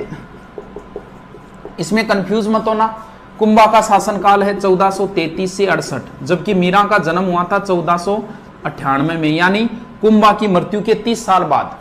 फिर भी मीरा मंदिर है। इसी कंफ्यूजन की वजह से टोड ने लिख दिया था कि मीरा जो है वो कुंभा की पत्नी थी, जबकि ऐसा नहीं है। मीरा मंदिर जो है वो पहले कृष्ण भगवान का मंदिर था, कुंभा स्वामी मंदिर था।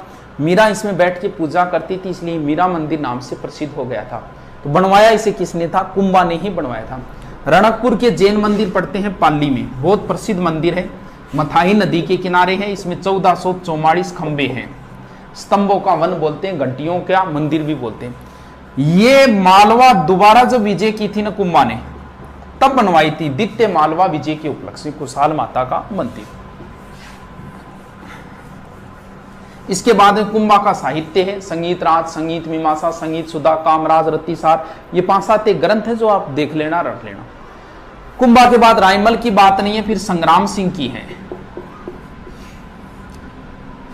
संग्राम सिंह का वीडियो मैंने डाल रखा है और संग्राम सिंह का दोबारा फिर से एक पूरे विवरण के साथ वीडियो बनाएंगे।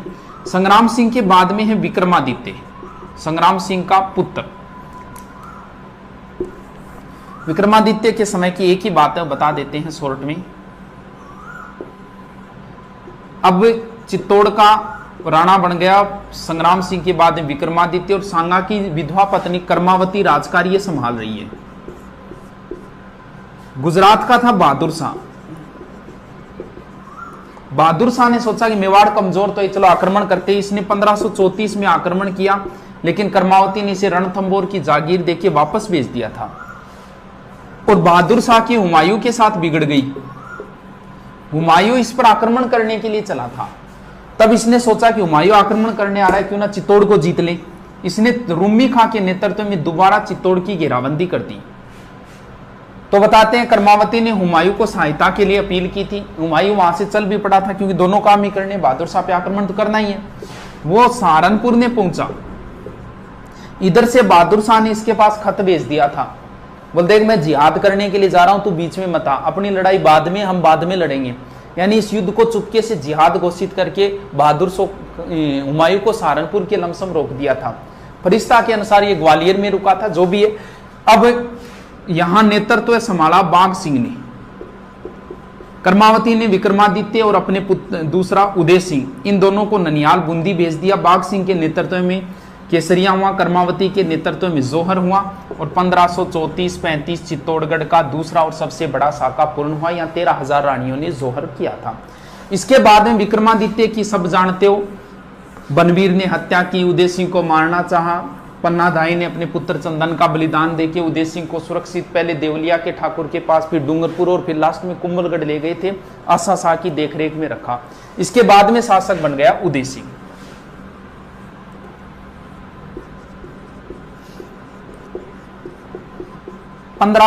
में उदय सिंह के पुत्र अमर सिंह का जन्म हुआ और 1559 में उन्होंने एक झील का निर्माण करवाया, उदय सागर झील, और यहीं पे एक नया शहर बसाया, उदयपुर। अकबर था शासक। अकबर ने नागौर पे आक्रमण किया था जैमल पर, राजा जैमल राठौड़ पर। जैमल इसकी शरण में आ गए थे, उदय सिंह की शरण में। अकबर ने गुजरात पर आक्रमण किया। गुजरात का था बहादुर शाह। ये बहादुर शाह भी आ गया था, बहादुर शाह ने बाज बहादुर, ये बाज बहादुर भी उदय सिंह की शरण में आ गया था। अकबर ने दोनों मांगे, उदय सिंह ने मना कर दिया। तब अकबर ने चित्तौड़ दुर्ग को घेरा था 1567-68। यहां जैमल और फत्ता ने नेतृत्व किया। 4 माह घेराबंदी चली, राजपूतों द्वारा लड़ा गया सबसे अच्छा युद्ध माना जाता है, सबसे खतरनाक। इस युद्ध के बारे में पूरा डिटेल बताएंगे, इसका वीडियो डालेंगे। सबसे अच्छा युद्ध था ये। 4 महीने तक कैसे कैसे रहा, क्या घेराबंदी रही, अकबर ने क्या किया, यहाँ 8,000 राजपूतों ने क्या किया, वो पूरी प्रोसेस है। 1 घंटा लगता है समझाने में, लेकिन इसको कभी फिर डालेंगे। बहुत अच्छा युद्ध था ये चित्तौड़गढ़ का, तीसरे साके का। और यहाँ जैमल और फत्ता के नेतृत्व में केसरिया हुआ और फत्ता की पत्नी फूलकंवर के नेतृत्व में जोहर हुआ था। ये चित्तौड़ का तीसरा और अंतिम साका था। इस घटना के थोड़े दिनों बाद ही उदय सिंह की मृत्यु हो गई थी गोगुंदा में। उदय सिंह ने अपने छोटे पुत्र जगमाल को राणा बना दिया था। मेवाड़ में एक रिवाज है कि जो राणा बनेगा वो दाह संस्कार में नहीं जाएगा। तो वहां जगमाल दिखाई नहीं दिया। तब राजपूत सरदारों ने पूछ लिया कि जगमाल दिखाई नहीं दे रहा। तब उन्होंने कहा कि जगमाल को तो राणा बना दिया। तब वो बाकी राजपूत सरदारों ने मिलकर महाराणा प्रताप का यही गोगुंदा में राज्याभिषेक कर दिया था। और उनके पास चित्तौड़ दुर्ग तो मुगलों के पास है, कुंभलगढ़ दुर्ग था। कुंभलगढ़ दुर्ग में सरदार गए, जगमाल को हटाया और महाराणा प्रताप का दोबारा कुंभलगढ़ दुर्ग में राज्याभिषेक हुआ था। और इसे महलों की क्रांति कहा जाता है। इस दोबारा राज्याभिषेक के अंदर मारवाड़ से राव चंद्रसेन भी आए थे। प्रताप एक बहुत इंपॉर्टेंट शासक है। इसके बारे में अगर शॉर्ट में बताया तो भी 1.5 घंटे लगेंगे। तो नॉर्मल आप बातें देख लेना। हल्दी घाटी युद्ध है, थोड़ी सी ऐसी 4 अभियान है। सबसे पहले जलाल खां, क्योंकि इसे बहुत विस्तार से बताना है, कभी पूरे डिटेल से करेंगे। 2-3 घंटे का चैप्टर है। इतिहास का एक महत्वपूर्ण योद्धा है। ऐसे बता रहे हैं तो ऐसे लग रहा है कि भी एक बेइज्जती सी कर रहे हैं इतिहास की। ये सबसे अच्छा करेक्टर है इतिहास का। सबसे पहले 72 में जलाल खां, उसके बाद में 2 नंबर अभियान पे मान सिंह का पिता भगवंत दास और लास्ट में टोडरमल। ये तीनों आए थे 73 में। टोटल 6 अभियान आए थे महाराणा प्रताप को समझाने। ये 4 युद्ध से पहले, इसके बाद में आए थे 1580 में और एक अभियान आया था 1584 में। 80 में रहीम जी आए थे, अब्दुल रहीम खान खाना, रहीमन दागा प्रेम का वो रहीम जी। और सबसे अंत में आया था जगन्नाथ कछवा। इन्हें शांति अभियान बोलते हैं क्योंकि ये युद्ध से पहले है और ये युद्ध के बाद है। टोटल 6 अभियान। इनका क्रम ज्यादा पूछा जाता है। सबसे पहले एक मुसलमान को भेजा जलाल खां, फिर मान सिंह को भेजा, और पहले बेटे को भेजा, बेटा कोई काम बिगाड़ दे तो बाप को भेजा जाता है, फिर बाप को भेजा भगवंत दास को, और अंत में भेजा गया है टोडरमल को। सूत्र भी बना रखा है कईयों ने, तो कोई जरूरत भी नहीं है सूत्र की। फिर आपको हल्दीघाटी युद्ध की सारी बातें देखनी है, क्या क्या नाम है, क्या क्या है, वो डिटेल आधे घंटे हल्दीघाटी युद्ध में ही लगता है, तो वो नाम ध्यान में रख लेना। 18-21 जून 1576 है, इधर वाले का रावण सेना का कौन, इधर वाले का कौन, वो नॉर्मल आप डिटेल पूरा देख लेना। इसके बाद में फिर है दिवेर का युद्ध, 4 चौकियां हैं। फिर 1585 में राजधानी बनाई थी, लूणा चावंडिया को हरा के चावंड को, पीछे फैसलेट में आया था चावंड राजधानी कितने वर्षों तक रही। तो कुछ बच्चों ने क्या किया, महाराणा प्रताप की मृत्यु 1597 है, 97 में से घटा दिया था, जबकि चावंड राजधानी अमर सिंह के समय तक रही थी। 1615 में जब मेवाड़ मुगल संधि हुई थी तब तक रही थी। तो ये थोड़ा सा ध्यान रखना, 1585 से 1615 तक चावंड राजधानी रही थी। और फिर प्रताप की यहीं धनुष की प्रतिंचा खींचते समय मृत्यु हुई थी। इसको बहुत शॉर्ट में ले लिया मैं, पूरे डिटेल से वीडियो डालेंगे, बाद में डालेंगे। इसके बाद में महाराणा प्रताप के पुत्र अमर सिंह, इन्होंने मुगलों से संधि कर ली थी। कई अभियान आए थे इनको समझाने, 1605, 1608, 1609, 1611 और अंत में आया था 1613 खुर्रम शाहजहां। 1605 शहजादा परवेज, फिर महावत खां को भेजा था, फिर अब्दुल्ला खां को भेजा था, फिर राजा बस्सू को भेजा था और अंत में आया था खुर्रम या शाहजहां। तो इनके बीच में 1615 में संधि हो गई, जिसे मेवाड़ मुगल संधि कहते हैं। संधि की शर्तें यही थी, अमर सिंह की शर्तें थी, मैं तुम्हारे दरबार में नहीं जाऊंगा, तुम्हारे साथ कोई वैवाहिक संबंध नहीं रखूंगा। उधर से एक शर्त रखी गई थी, आप चित्तौड़ दुर्ग की मरम्मत नहीं करोगे। और बाद में सारा चित्तौड़ उदयपुर वगैरह सब वापस दे दिए और राजधानी हट के चावंड से वापस आ गई थी फिर उदयपुर। फिर मेवाड़ का अंतिम शक्तिशाली शासक जो है वो राज सिंह है, जिन्हें विजय कटकातू की उपाधि औरंगजेब से इनकी बनी नहीं थी। इन्होंने नाथद्वारा में नाथ जी का मंदिर और द्वारिकाधीश मंदिर और एक राजसमंद झील बनवाई थी। राजसमंद झील का दूसरा नाम राजसमुद्र है, जो झीलों के अंदर मैंने डाल रखा है। तो मेवाड़ का मैन ऐसी शॉर्ट में बता दिया आपको, थोड़ा सा दोबारा रीडिंग मार लेना इनका। ये थे राजवंश। इसके बाद में एकीकरण का थोड़ा डाल रखा है मैंने, क्रांति डाल रखी है, जनसंख्या डाल रखी है, किसान आंदोलन शॉर्ट में बता देता हूं, बहुत इंपॉर्टेंट है। किसान आंदोलन का प्रश्न आता ही आता है। क्यों कौन है गुरु गुरु ओ गुरु बस आयो 5 मिनट में, ठीक है आयो गुरु, हाँ आयो गुरु आयो, 5 मिनट बैठो। हाँ लास्ट किसान आंदोलन शॉर्ट में बता देता हूं। बिजोलिया सबसे इंपॉर्टेंट, बेगू, उसके बाद बूंदी, ये 3 इंपॉर्टेंट है। इन तीनों में ही गड़बड़ होगी। बिजोलिया भारत में सबसे पहले आंदोलन यहीं से चले थे। बिजोलिया वर्तमान में पड़ता है भीलवाड़ा के अंदर। या ये किस रियासत में था? ये मेवाड़ रियासत में था। उस समय मेवाड़ का महाराणा फतेह सिंह था, चेतावनी राज चुंगठिया वाले। बिजोलिया में दाकड़ जाति के किसान थे। भारत का सबसे लंबा अहिंसात्मक चलने वाला आंदोलन है, जो 1897 में शुरू हुआ, 1941 में जाके खत्म हुआ। पूछ लिया कितने वर्षों तक चला था? 44 साल तक चला था। यानी इसे भारत का मैराथन किसान आंदोलन कहा जाता है। भारत का मैराथन युद्ध है दिवेर का युद्ध, और मैराथन किसान आंदोलन है बिजोलिया किसान आंदोलन। इतने लंबे को हम 3 पार्टों में बांट लेते हैं आसानी से होने से। पहला चरण, दूसरा चरण और तीसरा चरण। पहला चरण 1897 से 1915, दूसरा 1915 से 23 और तीसरा 1923 से 41। सर चरण कैसे बांटे? नेतृत्वकर्ता के आधार पर। प्रत्येक का नेतृत्वकर्ता बदलेगा, क्योंकि 44 साल तक एक आदमी नेतृत्व नहीं कर सकता। हुआ क्या, गंगाराम धाकड़ के पिता की मृत्यु हुई और मृत्यु भोज पर सारे किसान इकट्ठा हुए थे। वहीं पे निर्णय लिया कि यार 84 प्रकार की लाग बागें कैसे भरे। उसमें बिजोलिया का सामंत जो था वो था किशन सिंह या कृष्ण सिंह। तब वहां पे एक व्यक्ति था साधु सीताराम।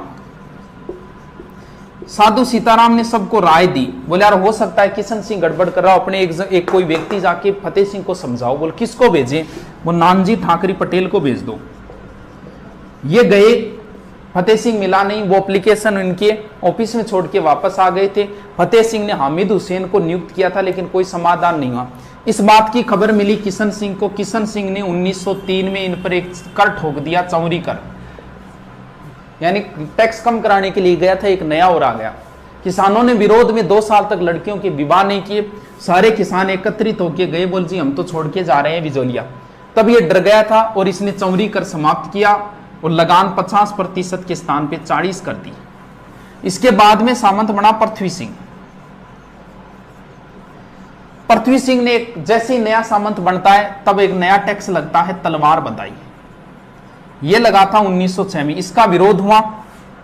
साधु सीताराम दास है, ब्रह्मदेव है, फतेहकरण चारण आदि के नेता। ये पहला चरण है।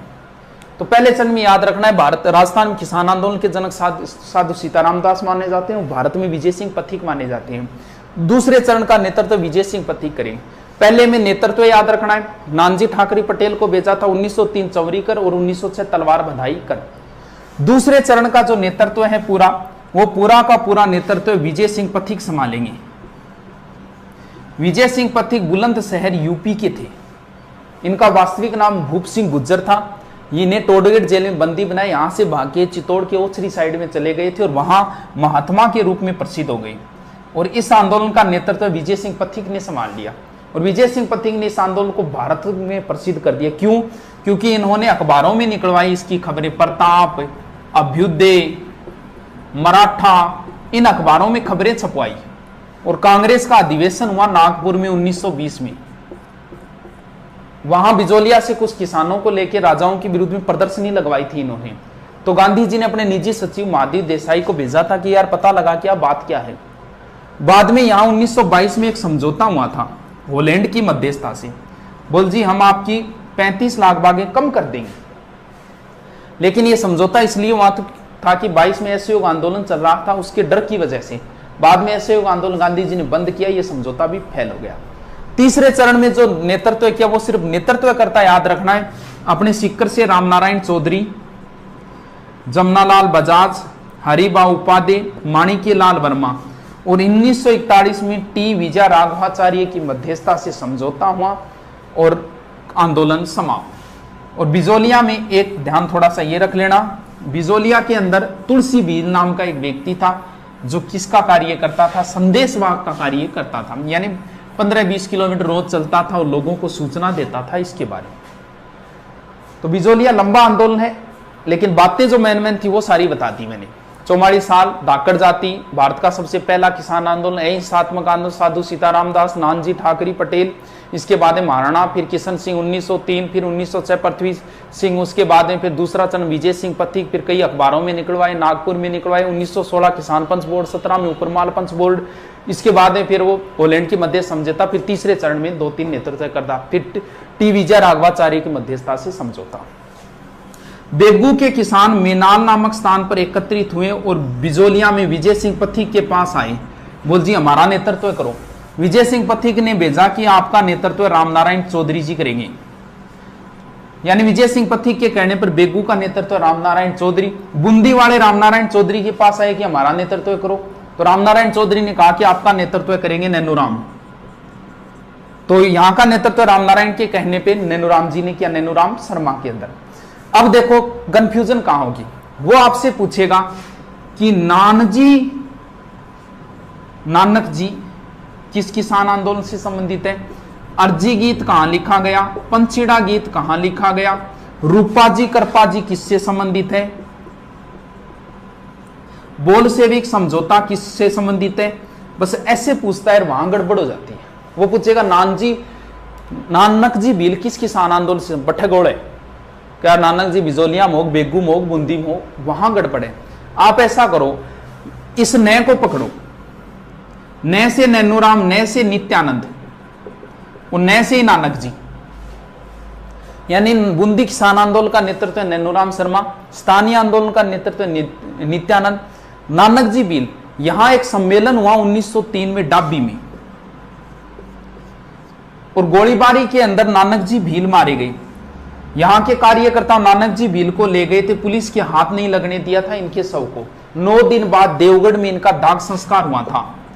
नारेड़ आए थे, इनका दाग संस्कार नारेड़ से हुआ था। बूंदी में इनका बहुत ज्यादा चर्चा, उनके गीतों में बहुत नाम लिया था। नानक जी भील और देवीलाल गुज्जर 2 व्यक्ति थे यहाँ। अब अर्जी गीत कहां लिखी गई, ये दोनों वैसे माणिक्यलाल वर्मा ने लिखा था, अर्जी कहीं और लिखा है, पंचड़ी कहीं और। कैसे याद करेंगे, अर्जी का मतलब होता है एप्लीकेशन, रिक्वेस्ट। नानक जी चले गए भगवान के पास स्वर्ग में, तो माणिक्यलाल वर्मा ने नानक जी से अर्जी की, एप्लीकेशन की है कि थे तो भगवान कन चला गया लेकिन माने तो अनाथ कर गया थे, भगवान ने को मारो उद्धार करे, हमारे साथ शोषण हो रहे। यानी अर्जी गीत उन्होंने नानक जी भील के लिए, नानक जी भील झंडा गीत गाते हुए शहीद हुए थे। झंडा गीत विजय सिंह पथिक का लिखा हुआ था, तो ये थोड़ा ध्यान रखो। और पंचछेड़ा गीत विजय माणिक्यलाल वर्मा ने बिजोलिया किसान आंदोलन में लिखा था। तो एक चीज ध्यान, बिजोलिया में ऐसा प्रश्न नहीं बनेगा बिजोलिया किसान आंदोलन का नेतृत्व किसने किया, क्यों इसके ज्यादा नेतृत्व करता है। या तो ऐसे बनेगा प्रारंभिक नेतृत्व किसने किया, साधु सीताराम दास, बाकी या फिर नेतृत्व किसने नहीं किया, ऐसा प्रश्न जरूर हो सकता है। या तो आप ऐसे करो, दो ही नाम पकड़ लो, बे बो और बेरो को नहीं, बेरू, ये दो ही नाम ध्यान रखो। बेगू का, बेगू में बोल सेविक, बेबो, बेगू में बोल सेविक, बोल सेविक मतलब यहां का सामंत था अनूप सिंह। विजय सिंह पथिक की मध्यस्थता से किसान और अनूप सिंह के मध्य समझौता हुआ। इसने कहा कि आपकी लागबागे मान ली जाएगी, मैं महाराणा को कह दूंगा। बेगू भी प्रथम श्रेणी का ठिकाना था मेवाड़ का। महाराणा ने कहा कुछ नहीं है, दिस इज बोल सेविक समझौता। बेरू, रू का मतलब रूपा जी कृपा जी, और यहां मारे गए थे, ट्रेच ने गोलियां चलाई और रूपा जी और कृपा जी मारे गए थे। तो ये तीन किसान आंदोलनों में गड़बड़ नहीं होनी चाहिए।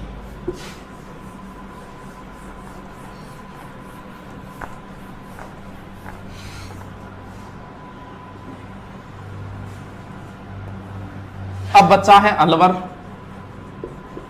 सीकर, मारवाड़ और बीकानेर। अलवर ने मेयो ने विद्रोह किया था, मेयो आंदोलन का नेतृत्व यासीन खान ने किया था, और यहां का आंदोलन धीरे धीरे सांप्रदायिक हो गया था, हिंदू मुसलमान हो गया था। यानी कहां के किसान आंदोलन सांप्रदायिक हो गए थे, मेयो। यहां की सबसे बड़ी घटना है निमुचना। कद हुई गुरुजी, 14 मई 1925। छज्जू सिंह, राजस्थान का जनरल डायर बोलते, छज्जू सिंह ने गोलियां चलाई, किसान मारे गए। इसका कंपैरिजन होता है जलियावाला से, निमुचना का। कैसे गुरु, इसको निमुचना हत्याकांड तो नाम दिया था रामनारायण चौधरी ने। इस हत्याकांड को दूसरा जलियावाला, यानी जलियावाला से भी भयंकर बताया था रियासती अखबार जो दिल्ली से निकलता था, और गांधी जी ने इसे डबल डायरिज्म कहा था। और एक जलियावाला कहा जाता है मानगढ़ हत्याकांड को, 1913 में हुआ था, उसकी तुलना भी जलियावाला से होती है। इसके बाद में सीकर के जो किसान आंदोलन थे उनका नेतृत्व भी वैसे रामनारायण चौधरी ने किया था। यहां 1931 में क्षेत्रीय जाट सभा की स्थापना हुई और 1934 में जाट प्रजापति महायज्ञ का आयोजन हुआ था। सीकर के किसान आंदोलन की विशेष बात ये, यहां के किसान आंदोलन की खबरें इंग्लैंड का एक अखबार है डेली हेराल्ड, उस डेली हेराल्ड में छपी थी। अब जब अखबार में आ गई तो फिर संसद में मामला उठा। अंग्रेज था लॉरेंस, उसने इस मामले को संसद में उठाया था, हाउस ऑफ कॉमन। यानी कहां की किसान आंदोलन की खबरें इंग्लैंड में, सीकर की किसान आंदोलन की हाउस ऑफ कॉमन में उठाया था लॉरेंस ने, यानी वहां की संसद में मामला उठा था। यहां की प्रसिद्ध घटना है कटराथल, सीकर। बस यहां का प्रसिद्ध प्रश्न है किशोरी देवी, बार बार यही आता है, हरलाल की पत्नी थी। प्रश्न यही आता है कटराथल में 10,000 महिलाओं का नेतृत्व किसने किया, किशोरी देवी ने, और यहां वक्ता का कार्य किया था उत्तम। वैसे अगर आपसे पूछ लेना कहां किसान आंदोलन में महिलाओं ने भाग लिया था, तो वो बूंदी मैन है। बूंदी में महिलाओं से भी बेगार ली जाती थी, वहां किसान आंदोलनों में महिला ने भाग लिया था।